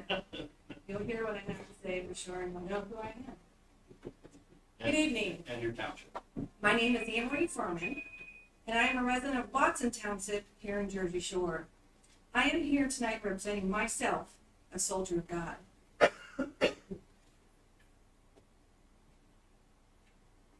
Sorry.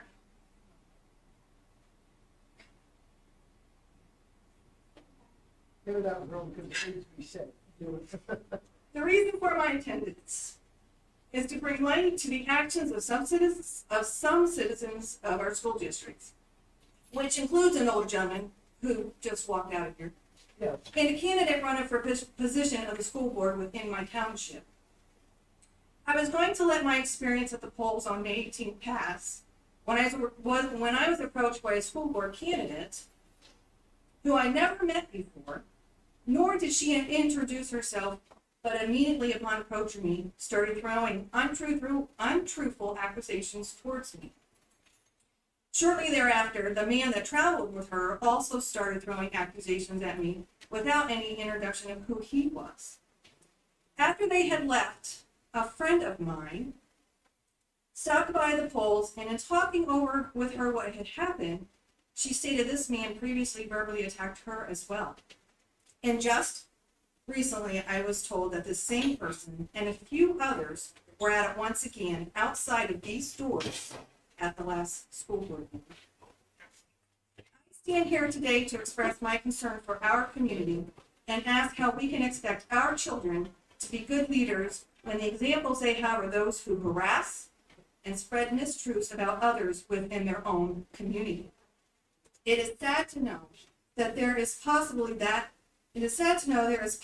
a person who posts mistruths on social media and verbally attacks others without doing their research and is supported by the people who do the same, could be making decisions for our children's education by holding a seat on this board. To all the voters in this district, are these the people you want running for your school board? Are these the people you want our children, our grandchildren looking up to? Do you want choices to be made for our children by those who cannot do simple research to find the truth, decisions being made by those who cannot introduce themselves and have an adult conversation but simply attack them?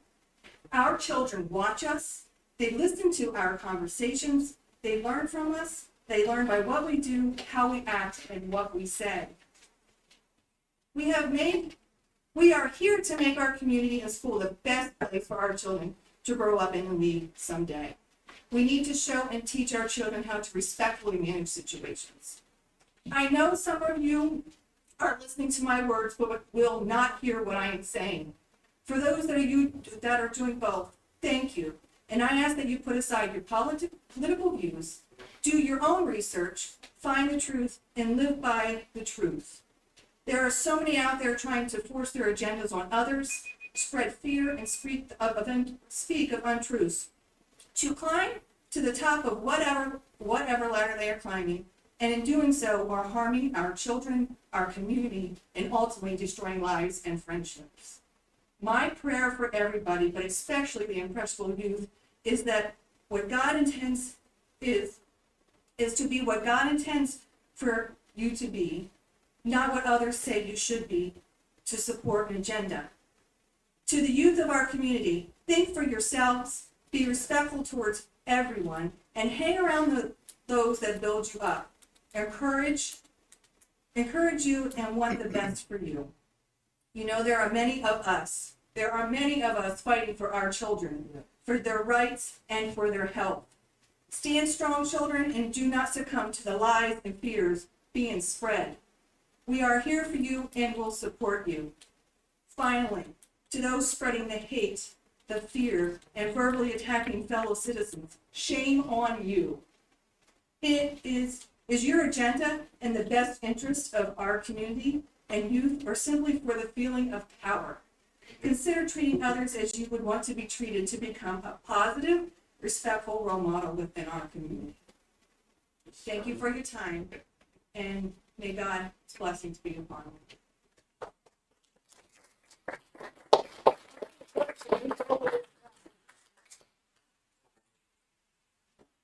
He's coward because he left. Yeah. Yeah. Next person on the agenda is Scout Moody.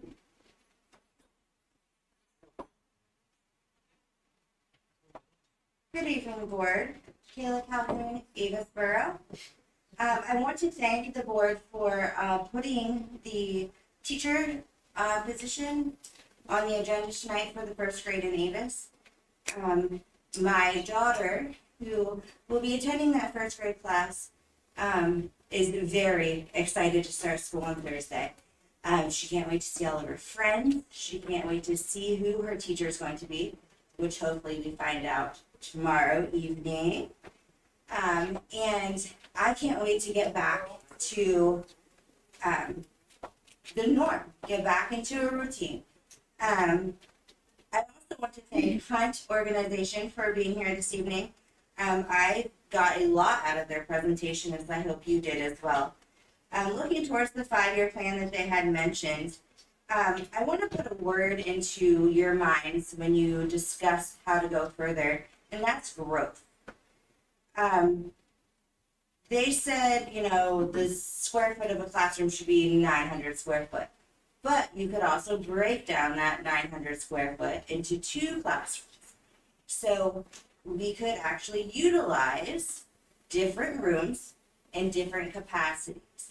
So yes, at Avis, where we have huge classrooms because of the movable walls and such things, but we don't have as many students, you could break those rooms into reading, special reading classes. I know my daughter last year went to a first grade class because she was at that level for reading. So maybe that could be something else that could be done in that department. Or the art room is very small, so maybe we could shift classrooms and reorganize the buildings without major issues. And I wanted to put into, also with that growth, Mrs. Gasparin's presentation this evening with the foundation and how on the last slide she had on there about capital projects. We have an awesome education foundation. We also are getting money from the state and from the federal government because of the COVID pandemic. I think now is a great time to grow the district and use those funds in adequate ways to help enhance the learning ability of our children, because that is what it's about. We want our kids to thrive. When we are looking forward into building campuses, we're building education, we're not building jail cells. So I don't know about you, but I think a 900 square foot classroom might be a little more spacious than the size of the bathroom. So that was really all I wanted to touch on this evening. And again, I thank you for being here tonight, and I hope you vote appropriately for the new teacher at Avis. Have a good night. Thank you.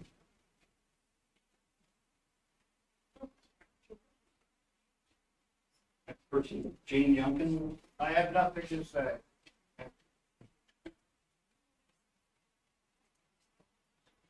Kevin Brothers. Personnel.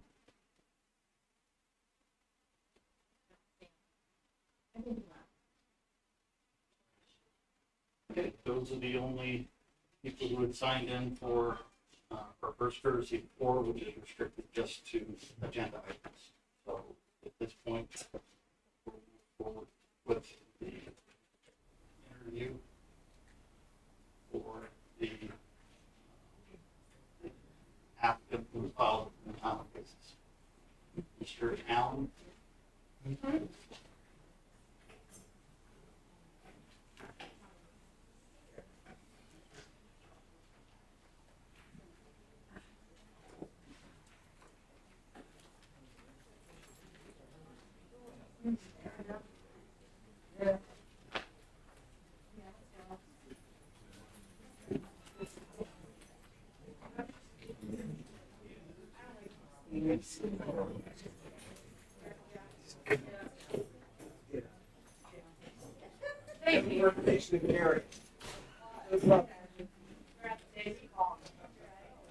Laugh on.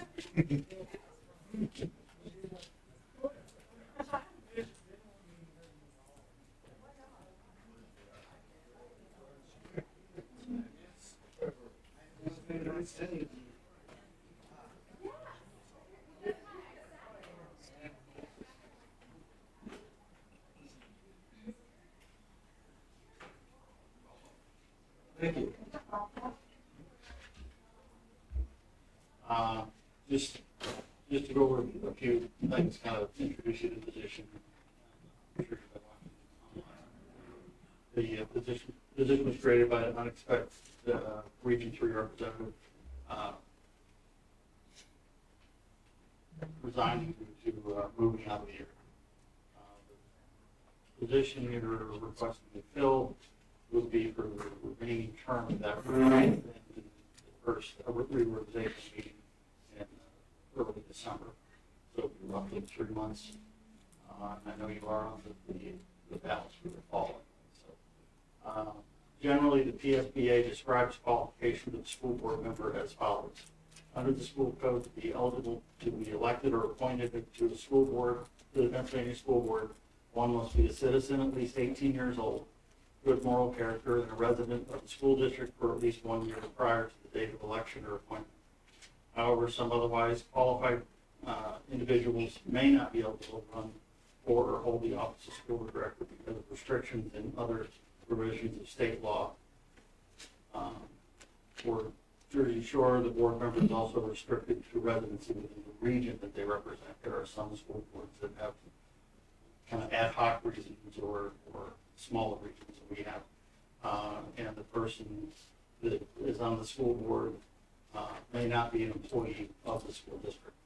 So just to remind everybody, there'll be there's 9 elected members, including the superintendent who did not vote. That's a team referred to as a team of 10. Board members develop policy and district goals. The superintendent then directs the operational activities in district employees within policies approved by the board. So essentially, the superintendent is the CEO of the district, if you would, and we are the board of directors, similar to any other corporation. We adopt budgets derived primarily from state, local, federal taxes. We have 8 expenses. Almost 85% of our expenses are fixed, so we don't have much to play with to make things balance. And roughly 70% of those fixed costs are salary and benefits. So we do about 15% for variable costs. We levy local taxes, we put contracts, we have committee assignments, student disciplinary hearings, paid interviews for new employees, personal such as head coach, various sports, and other unexpected activities that occur from time to time. More than just showing up every other Monday. So at this point, I'd like to welcome you to the interview process. It'll be an unexpected vacancy, and we'll have a series of questions. You'll have 1 minute to answer each of the questions. Just do the best job you can. Don't worry about being perfect. Just give it what you got. So, first question will be Mrs. Thomas. What are the main reasons applying for this position? And why do you want to serve in the One of the main reasons that I would like to apply for this position is I'd like to see the CTC program come more to fruition, I guess, if you want to say it that way. But I've been to some of the meetings for the welding and machining division of our program here, and I like what I see, and I'd like to help improve that if possible.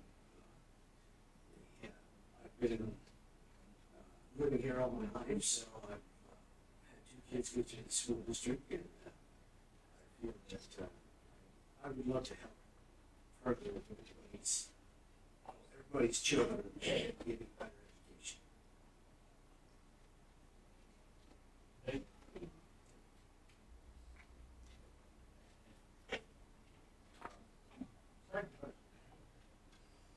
Current school board members represent a cross-section of life and career experience, such as accounting, business management, entrepreneurship, education, and please tell us a little about yourself, skills, and life experience. So, excuse me. So currently, I hold a position as a welding instructor at Pennsylvania College of Technology. And I have spent the past 5 years basically designing and helping come to fruition the expansion project that we did down there. So before that, I was actually in construction, welded for 18 years, did different varieties of welding. So I ended up coming back and getting my bachelor's degree for fabrication and engineering technology at Pennsylvania College of Technology. And after I finished that, there was a position open for a welding instructor, so I applied for that. And since then, I've been appointed to the department chair position where I've been responsible for ordering materials, overseeing other employees, and basically running the budget. Thank you. Crosby. The activities of school board members require personal time that extends well beyond just attending meetings every second and fourth Monday of the month. Do you have other commitments that might conflict with your position on this board or your ability to contribute your time and talents in support of school district needs? This time, my schedule's wide open, Mondays and Wednesday nights. Thanks. Question, what would be your top 3 priorities as a board I would like one of them to be looking at what we saw tonight about the building construction and elements that are going on here. I would like to look into that kind of aspect of this.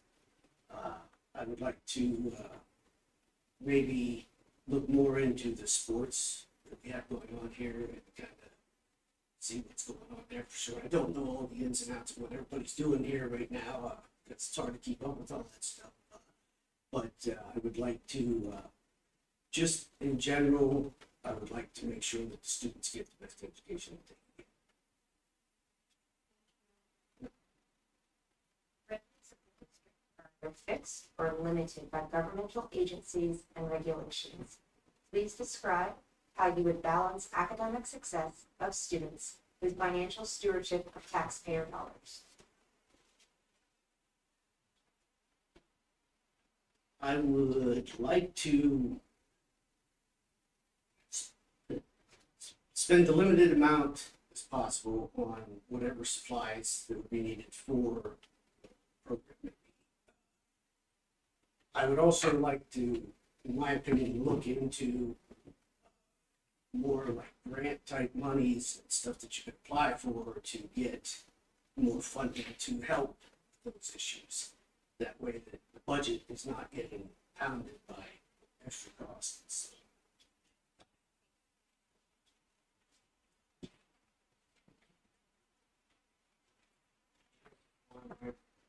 We describe one curricular credit bearing and one extracurricular non-credit bearing program that represents successful programs offered by the school district, and identify one that you would like to maybe add. Can you repeat that? Yes, please.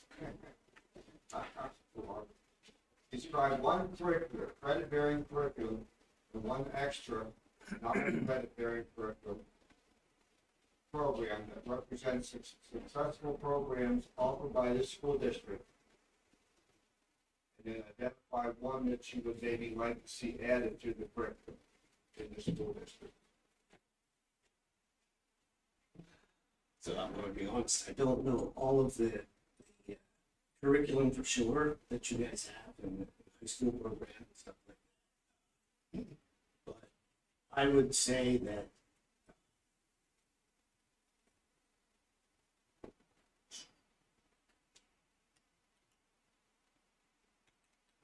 you could repeat that one more time. I'm sorry. I'm trying to make it simple. One curriculum that kids get credit for in the school district, and one non-credit If they don't get credit for extracurricular activity like sports or something, I would assume, in this district, and then identify one that you would maybe like to see added as a curriculum, whether it's extra credit or credit. So as far as curriculum that's credited, I like the idea of like CAD type curriculum, where students can use their mind and draw pictures and design things. So that's one that I like. Non-curricular credit class or career activity. I like baseball, so that's probably one that I would go for with that. And I think to add to that, I would say maybe gymnastics to the program. Okay, thank you. Good. Ms. Stover? Please share your opinions of local school board control versus state mandates, such as masking. I feel that the school board should be the one to come up with the answer to that question. Having to deal with this in my real job now, I know that we've been following the CDC recommendations and guidelines. I feel that, you know, the board or people in charge should oversee that and basically control the outcome. Shouldn't be the government.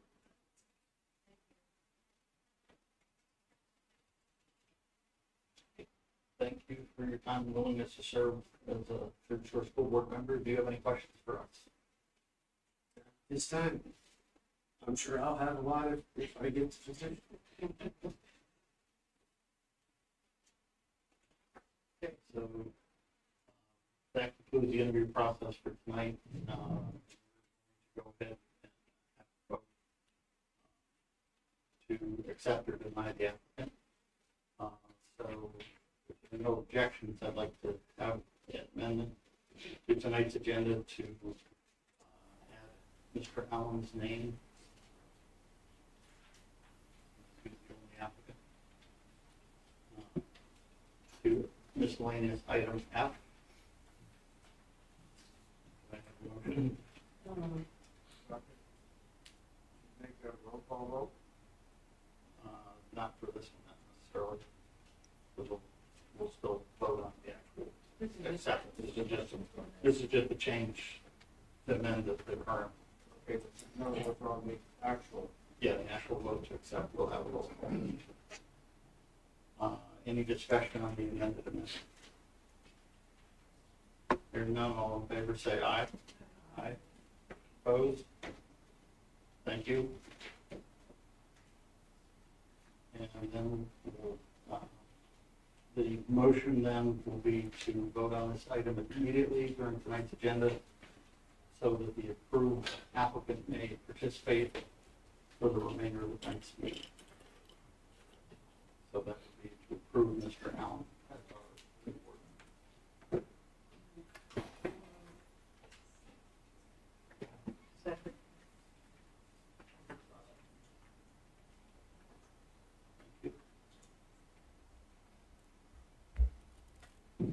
Any questions, comments, concerns? If we have a roll call vote on approving Mr. Allen. Mr. Gerhard, Yes. Ms. Stover, Yes. Mrs. Grant, Yes. Mr. Kinley, Yes. Mrs. Petrowski, Yes. Mrs. Demler, Yes. Mrs. Thomas, Yeah. Mr. Gerhard. Yes. Motion passed, 3-2. Okay, Mr. Allen, you can take the sheet. Go ahead. You may participate in the discussion tonight, but until you're sworn in, you can't vote. That's the only restriction. Yeah, yeah, that's right. That's what I asked.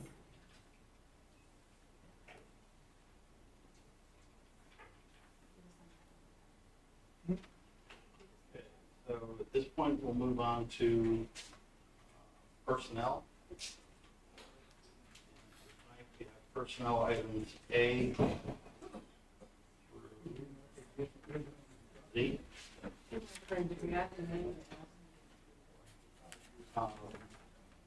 Yeah, and we identified a typo on item S. Instead of Jody or Macy, that should be Joe or Macy on item S. So, that motion to approve that item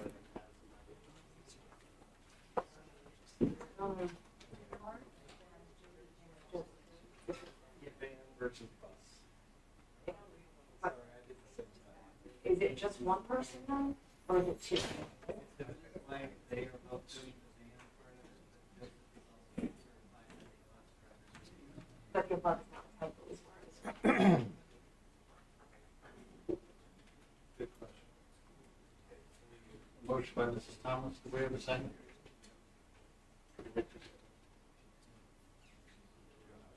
We have a second for personnel. Thank you. Any questions, concerns, comments on the personnel agenda? Hearing none, all in favor say aye. Opposed? Thank you.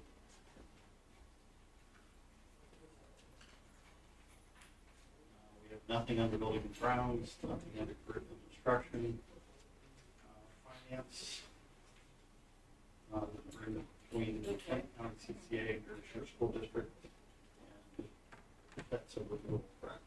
That is a renewal, and this is so that we can sell food essentially to Head Start. So they are agreeing, that agreement is so that our food service can provide food to Head Start. Motion approved, finance, or A, rather.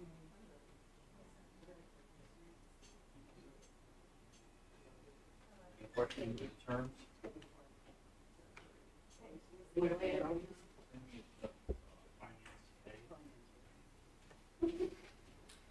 Hearing no questions, all in favor say aye. Opposed? Thank you.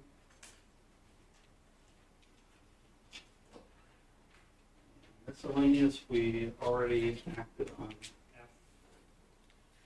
So at this point, we will be voting to approve items A through E, G, which is the addition of the new truck for ProStar's price group.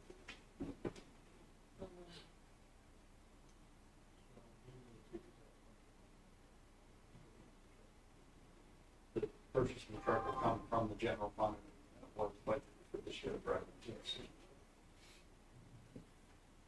So with the motion, we get a second? Wait a second on purchasing the truck. Second. Any discussion on the miscellaneous items? Mr. Foster there? Okay, so I went through the agendas on March 8th. There's a purchase of a 2001 F-350 4x4 SD cab truck with dump and something's beater. So was that the one that was in the fire? Correct, Okay. that's the truck that replaced that, and I think in January, Right. I think like January 24th, 25th, we approved it, it's a 2021 F-250. That would be just a regular service truck, that's not any kind of, But that had a plow with it too. Correct. Western plow and Correct. safety. So then there were two trucks though already this year. but we only had one, we never get the second But my question before that I had asked was, did we already purchase two trucks this year? And you said there was only one truck, only one that was. one. And I was taking that as a sole vehicle the truck that burnt was a salt vehicle, and so was the truck that I presented this evening.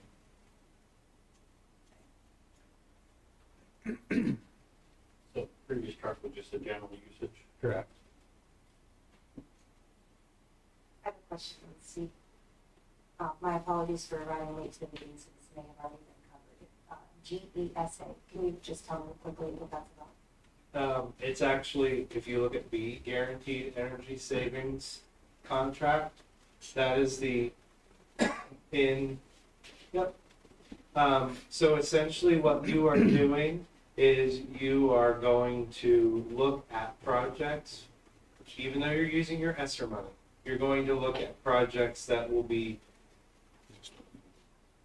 the money that you're spending, you're going to have to recoup over a period of time because you have realized energy savings. So for example, if you would go into it, and that's not what we're doing HVAC systems.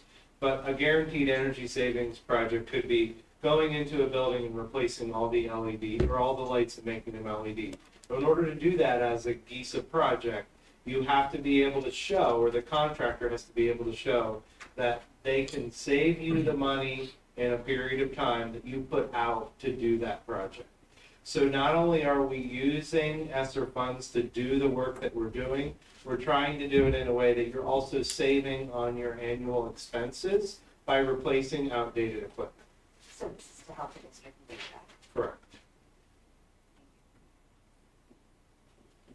I have a question.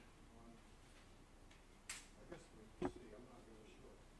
This paper that we have here, I don't know if it's from Hunt Engineering, or it's a proposal for a bid from a deer and back fund. That is, yep, that's C on engineering. That's from Hunt? Correct. They're like giving us a bid price on the HVAC So systems? that would be the design work for the GESA project to do that HVAC ESSER work. Again, that design is gonna be done for the HVAC project that we're using federal funds for. This is the cost for that actual work. Correct. It's not the cost for the design on it. That's the cost for the design, remember what I said, that's a percentage of the total of the $2 million. So essentially that design work that Hunt is doing, that is a percentage of the total cost, and that's how architects bill their work for a project. In other words, I'm looking at 1.9. That's there's 2 million total, you're spending 2 million total. The 1.9 is what work will be done after their design. That makes more sense, yes. Yeah, we're not giving them 1.9. Yeah. Or the difference is what the design fees will be. They would like that, but that's not what's happening. Is that pretty common to pace a design firm ahead of time and then submit? Like, I guess I'm thinking, what happens if G contractor submits something and want to design their own?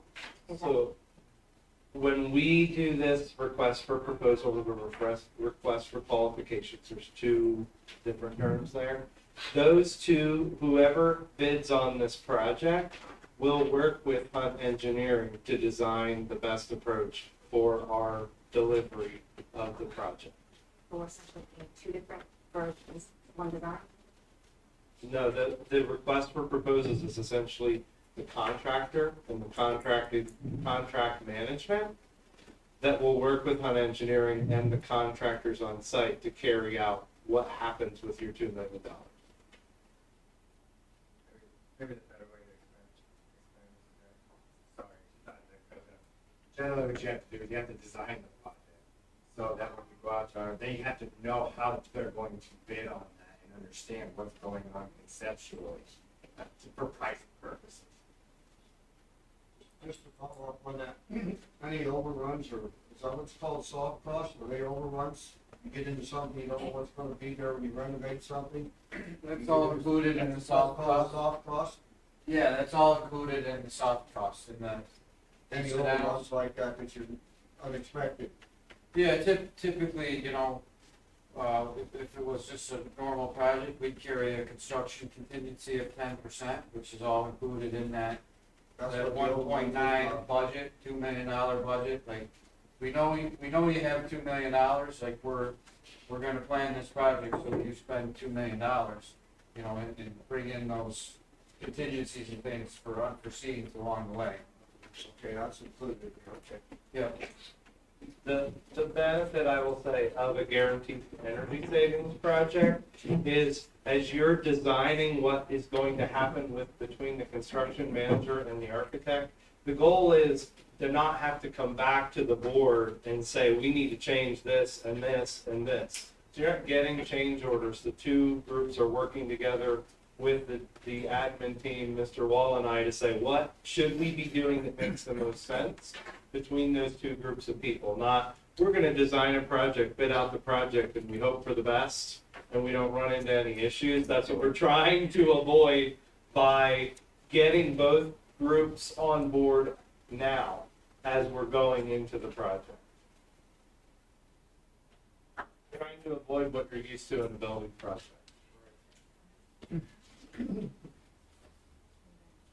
That makes sense.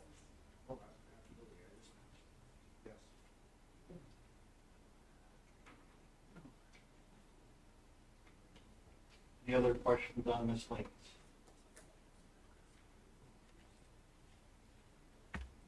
If there are no further questions, all in favor say aye.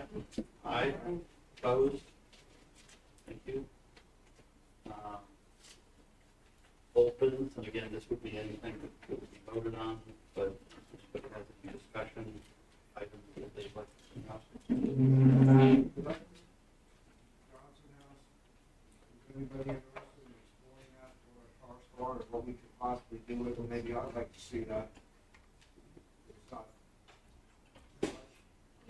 can't be that much there, is there? The Johnson House, and could we explore options for that? It's easy to change the mailbox out, so, it'd be easy to actually go to the soccer field, whatever, so. So as far as what maintenance is, and upkeep, cost insurance, and everything else, whether it's worthwhile, changes, and anything in storage. Worthwhile looking into, I don't know. Could we add that to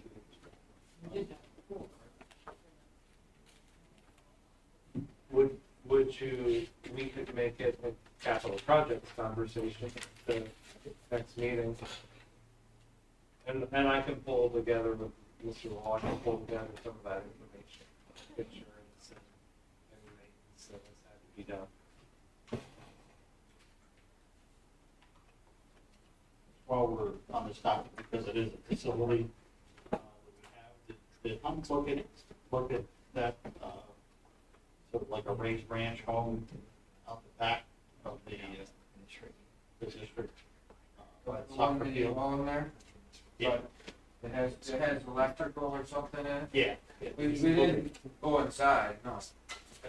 We did see it from the outside, but Would that have been any part of your recommendation you intend to make later on?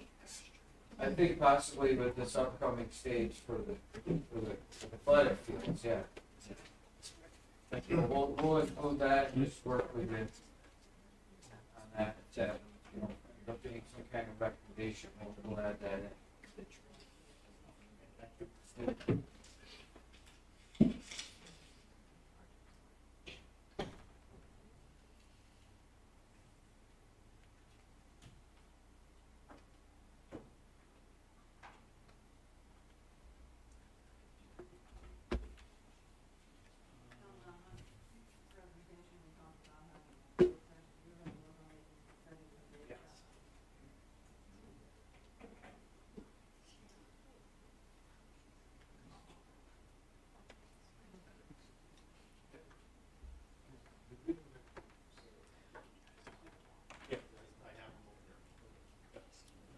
Well, I've got the floor plan, I don't have it here. I just wondered where the-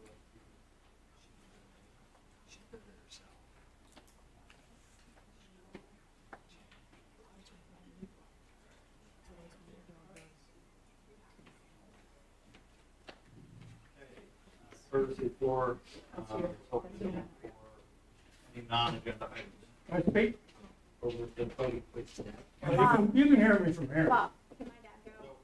We have to have you over there, so everybody out in Never Land can hear you. Okay, I'm Dean from Black Township. And I don't know how you guys run this stuff. I think you're sunshine law, because the law things were already decided before you guys even sit down. I couldn't do that in my town. And I'm sure you guys do, and I mean, my daughter came to you, asked you, I knew your great-grandfather, He was a great man, and I was surprised at what you did. Because I thought you were there. I'm saying the way it is, and I'm assuming the school district. Really am. I don't run my township this way. No way.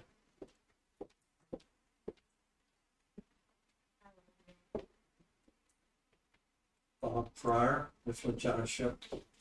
I believe in giving everybody a chance. Sooner or later, everybody shows their true colors. First of all, I'd like to congratulate Mike Allen's appointment to the board. I have an open mind. I'd like to get to know you more, see where you're coming from.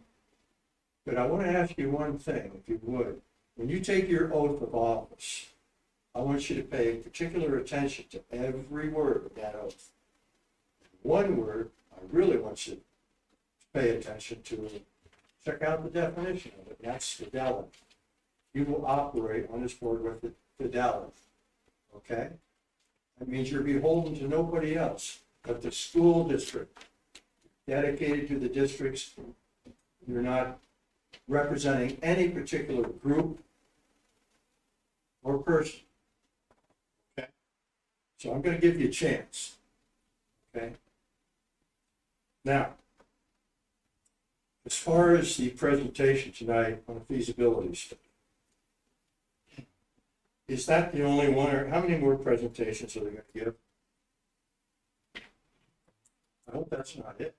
No, you heard me say that we are going to review the maps as a board as a next step and go back to engineering with questions, and this is just a draft. They have not, if you saw their timeline, they have not yet presented what we believe is the final report, so there will be more. Okay, good, I appreciate that. Robert, I want them, that we got, I want, just on what has happened, what's actually happened, not what we're looking I understand that, yes. I hope that they give efficiency ratings, percentage, either efficiency or inefficiency. I think the people here would understand that better. Because from the report that we had, feasibility study when I was on the board, it was very clear. They gave efficiency ratings and future costs and all that. And that's what we need. People want to know if these buildings are efficient. And they also want to know if there's room in other schools in the event we close one or two of the outlying elementary buildings. Because I can't see putting an $800,000 roof on a building that's not even half full. That's ridiculous. As a taxpayer, I expect my money to be spent wisely and get the biggest bang for each buck.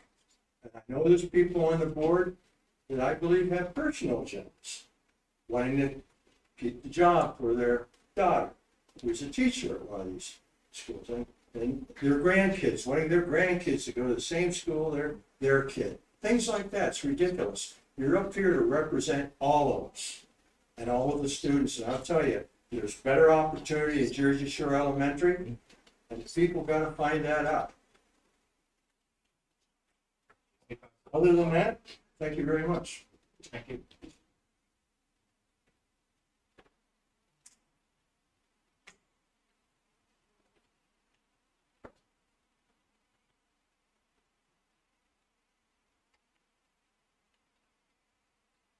Dan Shireman, Jersey Shore Borough.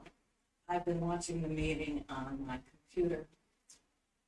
I just felt I had to come down here and make a comment about an individual who came up here during the first comment period, who was from Woodward Township. I think it was inadvertent on your part, but I think since Mr. Stroman was not a taxpayer or a property owner, he should have been politely told to sit down. I also found it offensive later on when someone made the comment, rhino. I feel that that is not the place in this meeting to bring up political feeling. I am concerned about that. And I hope in the future, if someone who is not from our district comes up and wishes to put his views forward, which he has no stake in, that that's an error.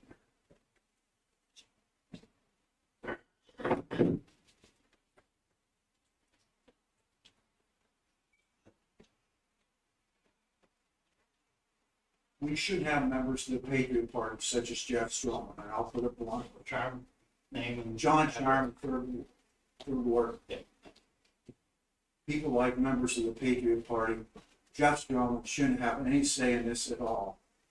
Had no right to say that somebody who didn't follow procedure is being discriminated against. And the term rhino shouldn't be used here. And the accusation that there's being politics played. Everybody has an agenda to a certain point. It just comes from what area you're in.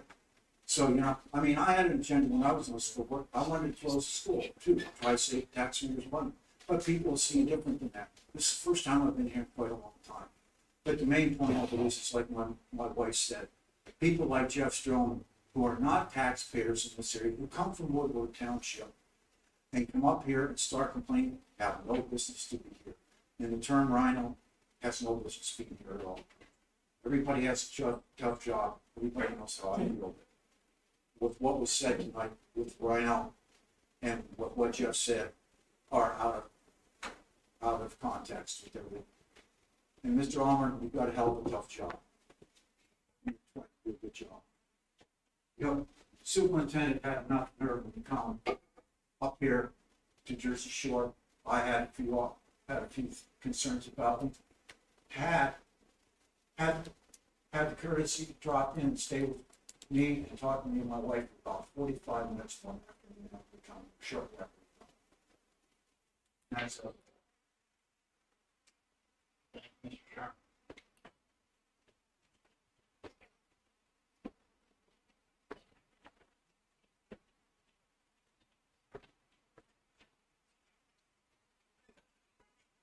Hi, my name's Stacey Vanderput, and I'm going to talk about something completely different. I want to discuss the bus stop. Just catch your last name. Vanderputten, sorry. Nippenose Township bus stop is what I would like to discuss. I'm gonna start with saying, if you know anything about me or how I parent, I want you to know that I do not baby my kids at all. I'm gonna talk about 1.3 miles, which is not a lot. My children run that every day, more than that because I make them.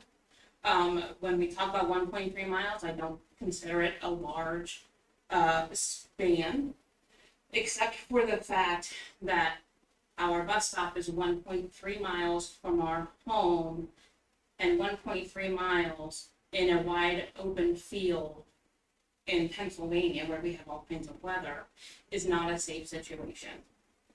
And I know PennDOT deems our road, Nippenose Road, to be safe. However, PennDOT, and I got this from their website, when they deem a walking route as safe, they are only considering the relation to the road or traffic condition. They specifically say that the school district should assess conditions such as bad neighborhoods, secluded wooded areas, snow removal, etc. So that's what I'm asking you to do. I feel it's unsafe. It is unsafe for several reasons. One is where my bus stop is private property in which me nor my children are allowed to be on. There's a personal vendetta there, and So when my children go up to wait for the bus in the morning, they have to stand on the road. When I have to wait for them, if I'm waiting for them to get off the bus in the afternoon, I have to wait on the road. There is no place. The property owner that doesn't want us on their property owns both sides of the road and hundreds of acres surrounding it. The other issue is the cold. Obviously, it's cold, but it's not just the cold. Our wind over there at any given time is more than 20 miles per hour more than what it is here. So when you factor the cold in with that, suddenly the wind chill becomes dangerous. At 1.3 miles, that's a dangerous situation because they can't get through that in 15 minutes. So I have to consider that then, whether I'm going to send my child to school today, knowing that they're going to have to walk this. Now, last year was a little bit different, COVID. I didn't work much, luckily, and other people that we knew didn't either. So when the kids were in school on those days, we had, luckily, the ability, except for one day, to get our children home safely when we needed to. And I'm going to bring up that one day because that's another dangerous weather situation is thunderstorms. That morning I knew I was not going to be able to get the kids from the bus stop. I didn't have anybody. In the morning when I dropped them off, I went to the bus driver and I said, if it's thunderstorming, when you drop him off, can you please take him down to the house? I don't know what else to do. We're 1.3 open field. Okay, it's all open field. She said, I'll check with my boss. Unfortunately, her boss must have told her no, because even though it was thundering and lightning, she allowed a 12-year-old boy to get off of her bus to walk 1.3 miles in a thunderstorm.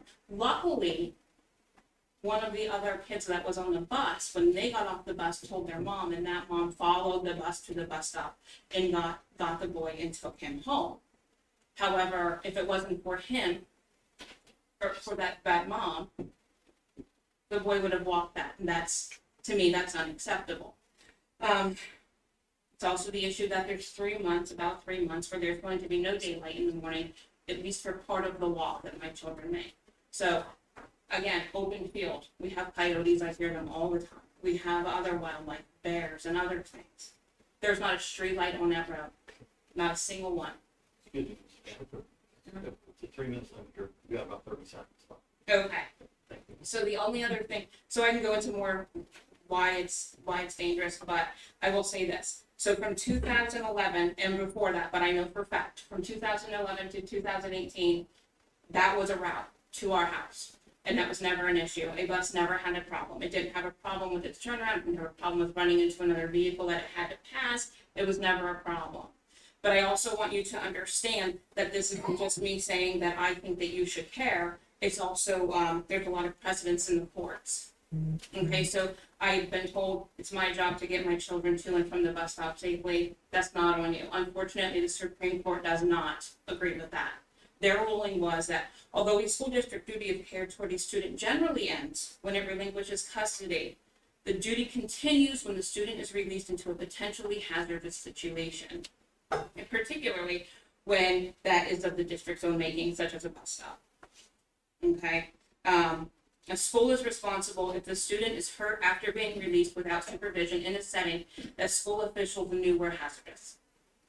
So I probably out of time, and I thank you for your time. I just thought you should know that if something happens to one of my children, because I do now work and I cannot always get them from the stop or to the stop, ultimately that can be back on you as well. But I would hope that you would consider letting the bus go to our house simply just to keep them safe, even if you are not legally responsible for that.